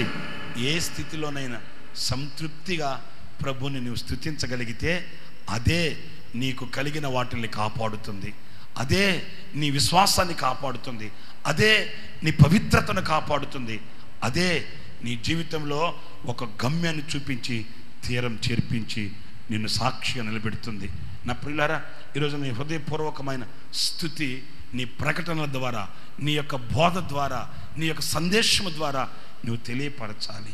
నీ కృతజ్ఞతా స్తుతి నీ హృదయ ఆనందముతో నువ్వు ప్రత్యక్షపరచాలి. నీ కృతజ్ఞతా స్తుతి నీ అర్పణ ద్వారా నువ్వు తెలియపరచాలి. ఈ కృతజ్ఞతా స్తుతి నువ్వు కలిగి ఉన్నంత వరకు నువ్వు ఏమీ పోగొట్టుకోవు. ఈరోజు నేను ఒక మాట మిమ్మల్ని అడుగుతున్నాను, నువ్వు దేవునికి చెల్లించవలసిన స్తుతి చెల్లిస్తున్నావా అంటే చాలామంది ఆయన్ను స్తుతించలేని మోగబోయిన స్వరాలలో ఉన్నారండి. ఆయన స్తుతించలేని అంధకారములో ఉన్నారండి. అంటే దేవుడు ఎన్నో చేస్తున్నాడు, వాటి గురించి ప్రకటించలేకపోతున్నారు. దేవుడు ఎన్నో చేస్తున్నాడు, ఆయన యందు ఆనందించలేకపోతున్నారు. దేవుడు ఎన్నో చేస్తున్నాడు, వాటికి కృతజ్ఞత అర్పణ చెల్లించలేకపోతున్నారు. నేను ఇంచుమించు 15 సంవత్సరాల వరకు మా ఊర్లో ఉన్నానండి, మా ఇంట్లో ఉన్నానండి. మంచిది. మా ఊర్లో ఎక్కడ చిన్న కూటం పెట్టినా మా వాళ్ళు ఒక పాట పాడుతుండేవాళ్ళు. ఏం పాట అంటే, వేలాది నదులంత విస్తార తైలం నీకిచ్చిన చాలునా. ప్రియులారా, ఇంచుమించు 15 సంవత్సరాలు ఏందనండి ఆ పాట. వాళ్ళు ఇచ్చింది లేదు, సచ్చింది లేదండి. పాట మాత్రం ఏం పాడుతారో. ప్రియ దేవుని బిడ్డలారా, ఈ రోజున ఆచారంగా పాడుకోవడం, ఆచారంగా మాట్లాడుకోవడం, ఆచారంగా భక్తిని చేయడమే కానీ హృదయపూర్వకముగా హృదయంలో జరించే కృతజ్ఞతను బట్టి ఆయనను స్తుతించాలి. నీవే దేవునికి ఒక కానుకగా, నీవే దేవునికి ఒక అర్పణగా, నీవే దేవునికి ఒక హృదయపూర్వకమైన బలి అర్పణగా ఆయన సన్నిధిలో ఆయనను స్తుతించినంత కాలం నీవు ఏమీ పోగొట్టుకోవు. 3 విషయాలు నేను మీతో చెప్పాను. 1, కర్మేలులో ఉన్నంతకాలం. 2, కనిపెట్టుకొని ఉన్నంతకాలం. 3, స్తుతించినంతకాలం. దేవునికి స్తోత్రం కలుగునుగాక. ప్రియా దేవుని బిడ్డలారా, కర్మేలులో ఉన్నంతకాలం వాళ్ళు ఏమీ పోగొట్టుకోలేదు. అబ్రహాం కనిపెట్టుకొని ఉన్నంతకాలం ఏమీ కూడా అతను పోగొట్టుకోలేదు. వాళ్ళు శాశ్వత కాలము నుండి శాశ్వత కాలము వరకు వాళ్ళు దేవుని, ఆయన పరిశుద్ధమైన నామాన్ని స్తుతి కలుగునుగాక అని పాడారట. వాళ్ళు స్తుతించినంత కాలం ఏమీ కూడా పోగొట్టుకోలేదు. స్తుతి సమృద్ధినిచ్చింది, స్తుతి వాళ్ళకి సంతోషాన్ని ఇచ్చింది, ఆనందాన్ని ఇచ్చింది. ఈ రాత్రి నా ప్రియ దేవుని బిడ్డలారా, మీ హృదయంలో కూడా ఏదేదో చేసావు, ఏదేదో ఇచ్చాను అనుకుంటున్నావు, కానీ నీ హృదయం ఇంకా దేవునికి దూరంగా ఉంది సుమా. నీ హృదయం ఇంకా దేవునికి ఎడముఖం పెడముఖంగా ఉంది సుమా. ఇంకా నీవు దేవునికి సమీపస్తుడు కాలేకపోతున్నావు. బాప్తిసం పొందడానికి తడువు చేస్తున్నావు, సమర్పించుకోవడానికి తడువు చేస్తున్నావు, హృదయాన్ని మార్చుకోవడానికి తడువు చేస్తున్నావు. ఈ రాత్రి నీవు పోగొట్టుకునేవి ఎన్నో ఒక్కసారి ఆలోచిస్తే, ఇంతవరకు ఏమేమి పోగొట్టుకొని కన్నులు కారుస్తున్నావో వివేచిస్తే, ఈ రాత్రి పశ్చాత్తాప్తుడవై, ప్రభువా ఇదిగో నీ బలిపీఠం దగ్గరికి వస్తున్నాను, ప్రభువా ఇదిగో బాప్తిసం దగ్గరికి వస్తున్నాను, ప్రభువా ఇదిగో నీ రక్షణ దగ్గరికి వస్తున్నాను, నా హృదయాన్ని అర్పణగా అంగీకరించు నాయనా, నన్నే ఒక కానుకగా తీసుకో ప్రభువా, నన్నే నీ సన్నిధిలో ఒక పాత్రగా నిలబెట్టులైనా, ఇదిగో నేను జీవించినంత కాలం నిన్నే స్తుతిస్తాను. ఇదిగో ప్రభువా, నేను జీవించినంత కాలం నీ కొరకై కనిపెట్టుకొని ఉంటాను. ఇదిగో నేను జీవించినంత కాలం కర్మేలును కనిపెట్టుకొని కర్మేలులో నివసిస్తాను అని రాత్రి నువ్వు ప్రార్థన చేయగలిగితే నీకు సమృద్ధి కలుగునుగాక, ఆరోగ్యం కలుగునుగాక, దీవెన కలుగునుగాక, సమస్త ఈవులను ధారాళంగా నా ప్రభు నీకు అనుగ్రహించునుగాక.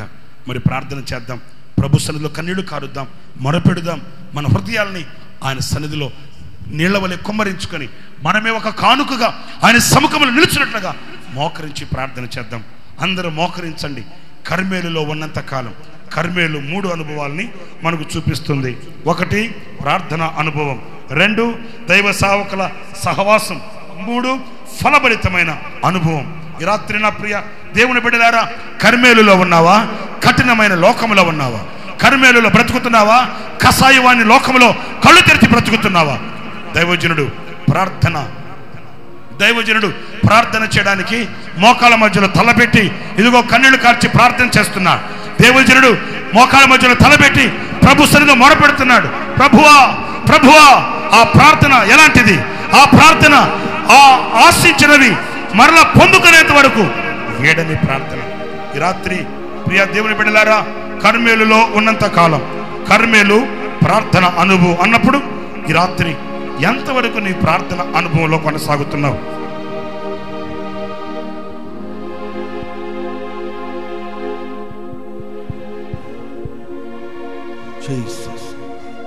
ఆకాశ వైపు చేతులతో అందరూ ప్రార్థన చేసుకుందాం. వారు కర్మేలో ఉన్నంత వరకు ఏది పోగొట్టుకొనలేదు. కర్మేలో ఉన్నంత వరకు ఏది పోగొట్టుకొనలేదు. కర్మేలనగా ప్రార్థన అనుభవం, కర్మేలనగా పరిశుద్ధులతో సహవాసం, కర్మేలనగా సత్వ కలిగిన ఉపదేశం. నీ ఉపదేశం ఉన్నంతకాలం, సహవాసములు ఉన్నంతకాలం, ప్రార్థించుచున్నంతకాలం ఏది పోగొట్టుకొనలేవు, ఏది పోగొట్టుకొనలేవు, ఏది పోగొట్టుకొనలేవు. నువ్వు కర్మేలు అనుభవంలోనికి వచ్చి ఉన్నావు, ఇక ఏది పోగొట్టుకొనలేవు. కర్మేలు అనుభవంలోనికి వచ్చి ఉన్నావు, ఇక ఏది పోగొట్టుకొనలేవు. ఇప్పటి వరకు పోగొట్టుకునే అనుభవంలో ఉన్నావా? ఈ ప్రశస్తమైన రాత్రి కర్మేలుకు వచ్చి ఉన్నావు, ప్రార్థన అనుభవంలోనికి వచ్చి ఉన్నావు, అపోస్తల సహవాసములోనికి వచ్చి ఉన్నావు, సత్వ కలిగిన సంఘములోనికి వచ్చి ఉన్నావు. ఇక ఏది పోగొట్టుకొనలేవు, ఇక ఏది పోగొట్టుకొనలేవు, ఇక ఏది పోగొట్టుకొనలేవు. తీర్మానంతో ప్రార్థన చేసుకుందాం. అబ్రహాము దేవుని కొరకు కనిపెట్టుతూ ఉన్నాడు. అబ్రహాము దేవుని కొరకు కనిపెట్టుతూ ఉండడం వలన ఏది పోగొట్టుకోలేదు, ఏది పోగొట్టుకోలేదు. దేవుడు వచ్చినప్పుడు గుర్తించాడు, సాగిలపడ్డాడు, దేవుని గుర్తించాడు, ఆయన్ని ఆరాధించాడు, ఉపచారం చేశాడు. అందును బట్టి ఏది పోగొట్టుకోలేదని దేవుని వాక్యం సెలవిస్తుంది. చేతులెత్తి ప్రార్థించు. ఆకాశ నక్షత్రాల వల్ల దేవుడు అబ్రహామును దీవించాడు, సముద్ర తీరమందుల ఇసుక రేణుల వలె ఆశీర్వదించాడు, గొప్ప జయ జీవితాన్ని అనుగ్రహించాడు, అసాధ్యమైన వాటిని సాధ్యం చేశాడు. రాత్రి నీ జీవితంలో అలాంటి గొప్ప కార్యం చేయబోతున్నాడు. చేతులెత్తి ప్రార్థించు. శాశ్వత కాలం నుండి శాశ్వత కాలం వరకు దేవుని నామం స్తుతించబడును గాక. శాశ్వత కాలం నుండి శాశ్వత కాలం వరకు యెహోవా నామం స్తుతించబడును గాక. స్తుతించడం అంటే ప్రకటించడం, స్తుతించడం అంటే ఆనందించడం, స్తుతించడం అంటే అర్పించడం. ప్రకటించేవాడుగాను, ఆనందించేవాడుగాను, అర్పించేవాడుగాను ఈ రాత్రి నువ్వు మారాలని వాక్యం హెచ్చరిస్తుంది. 2 చేతులు ఆకాశ వైపు చాపి, ఆకాశ వైపు చేతులతో తీర్మానంతో ప్రార్థన చేద్దాం. యేసయ్యా, నేను కర్మేలుకు వచ్చి ఉన్నాను ప్రభువా, మోకాళ్ళ మీదకి వచ్చి ఉన్నాను ప్రభువా, మోకాళ్ళ మీద ఉన్నామయ్యా, ప్రార్థన అనుభవానికి వచ్చి ఉన్నామయ్యా, పరిశుద్ధుల సహవాసానికి వచ్చి ఉన్నామయ్యా. మేము నీకు అప్పగించిన దాన్ని నువ్వు కాపాడడానికి శక్తి గల దేవుడవు, సమర్థుడైన దేవుడవు. నీకే అర్పించుకుంటున్నాము, నీలోనే ఆనందిస్తూ ఉన్నాము, నిన్నే ప్రకటిస్తూ ఉన్నాము ప్రభువా. నీ కొరకే కనిపెడుతున్నాం తండ్రి. మా కలిగిన సమస్తాన్ని అంతం వరకు మీరు కాపాడగల దేవుడవు. తీర్మానంతో మన ప్రభుత్వంలో ప్రార్థన చేసుకుందాం. కృపాసత్య సంపూర్ణుడా, దయగల మా తండ్రి, నీ పరిశుద్ధ పుణ్యనామాన్ని బట్టి స్తోత్రం చెల్లిస్తున్నాం. ఈ మధ్యరాత్రి మీరు మా మధ్యలోనికి దిగి వచ్చినందుకై స్తోత్రమయ్యా. మా మధ్యలో సంచరించుతున్నందుకై స్తోత్రమయ్యా. శక్తి కలిగిన కార్యాన్ని జరిగించినందుకై స్తోత్రం తండ్రి. మీ దాసుని నిలిపి మీరు మాట్లాడిన ప్రతి మాటలను బట్టి స్తోత్రం చెల్లిస్తున్నాం తండ్రి. యేసయ్యా, కర్మేలు అనుభవానికి మమ్మల్ని మీరు తీసుకొచ్చినందుకై స్తోత్రం. ఈ కర్మేలు అనుభవంలో స్థిరపరచండి. ప్రార్థన అనుభవంలో, పరిశుద్ధుల సహవాసములో, ఉన్నత ఉపదేశములో స్థిరపరచండి ప్రభువా. అబ్రహాము నీ కొరకు కనిపెట్టి నీ ద్వారా జయ జీవితాన్ని పొందినట్లుగా, అసాధ్యమైన కార్యం సాధ్యమైనట్టుగా నీ కోసం కనిపెడుతున్నాం తండ్రి. ఈ రాత్రి నీ కోసమే కనిపెడుతున్నాము. నువ్వు మా కోసం దిగి వచ్చినందుకై స్తోత్రమయ్యా. నువ్వు మా కోసం దిగి వచ్చినందుకై స్తోత్రం. మా కార్యాలన్నిటిని సఫలపరచండి. మా బ్రతుకులో అసాధ్యమైన వాటిని సాధ్యం చేయండి ప్రభువా. నిరాశ చెరలో ఉన్న వారిని చెరలో నుండి విడిపించండి ప్రభువా. అలసిన ప్రాణాన్ని నా తండ్రి తృప్తిపరచమని వేడుకుంటున్నాను. సహాయం చేయండి స్వామి. శాశ్వత కాలం నుండి శాశ్వత కాలం వరకు మీ నామమే స్తుతించబడును గాక. మీ నామమే స్తుతించబడును గాక. స్తుతించబడును గాక. ఇదిగో ప్రభువా, నిన్ను ప్రకటించబోతున్నాము. నీలో మేము ఆనందించుచున్నాం. నీ కోసం మమ్మల్ని మేమే అర్పించుకుంటున్నాం ప్రభువా. మా ప్రాణాత్మ శరీరాన్ని నీకు సజీవ యాగముగా అర్పించుకుంటున్నాం తండ్రి. పానార్పణముగా నీ పరిచర్యలో పోయబడుతున్నాం తండ్రి. మమ్మల్ని మేమే నీకు కానుకగా సమర్పించుకుంటున్నాం. కృపలో కాచుకోండి. కూడి వచ్చిన ప్రజల హృదయాలు నీ మాటలు స్థిరపరచమని వేడుకుంటున్నాం. ఏ ఒక్కరు వ్యర్థులైపోకూడదయ్యా. ఈ రాత్రి నీ ప్రజలను నిండారుగా దీవించబడును గాక. నిండారుగా దీవించబడును గాక. కృపతో నింపండి, కార్యాలు చేయండి. ఈ మాటలు అందించిన మీ దీనదాసుని బలపరచండి. ఇంకనూ నీ పరిచయలు ఆశీర్వాదకంగా వాడుకోండి స్వామి. ప్రతి చోట మహిమ పరచండి నా తండ్రి. నీ దాసుని ద్వారా పరిపూర్ణమైన మహిమ నీకే కలగాలేసయ్య. కూడి వచ్చిన మా అందరినీ సంపూర్ణమైన ప్రభువా, పరిపూర్ణమైన అపురూపమైన హస్తంలో సమర్పించుకుంటున్నాం. నీ రాకడ వచ్చేంతవరకు కృపలో కాచుకోమని ఘనత, మహిమ, ప్రభావాలు మీకే ఆరోపిస్తూ యేసు నామాన ప్రార్థించి అడిగి వేడుకుంటున్నాం తండ్రి. చెప్పండి ఆమేన్, ఆమేన్, ఆమేన్. హల్లెలూయా. చెప్పండి గట్టిగా హల్లెలూయా.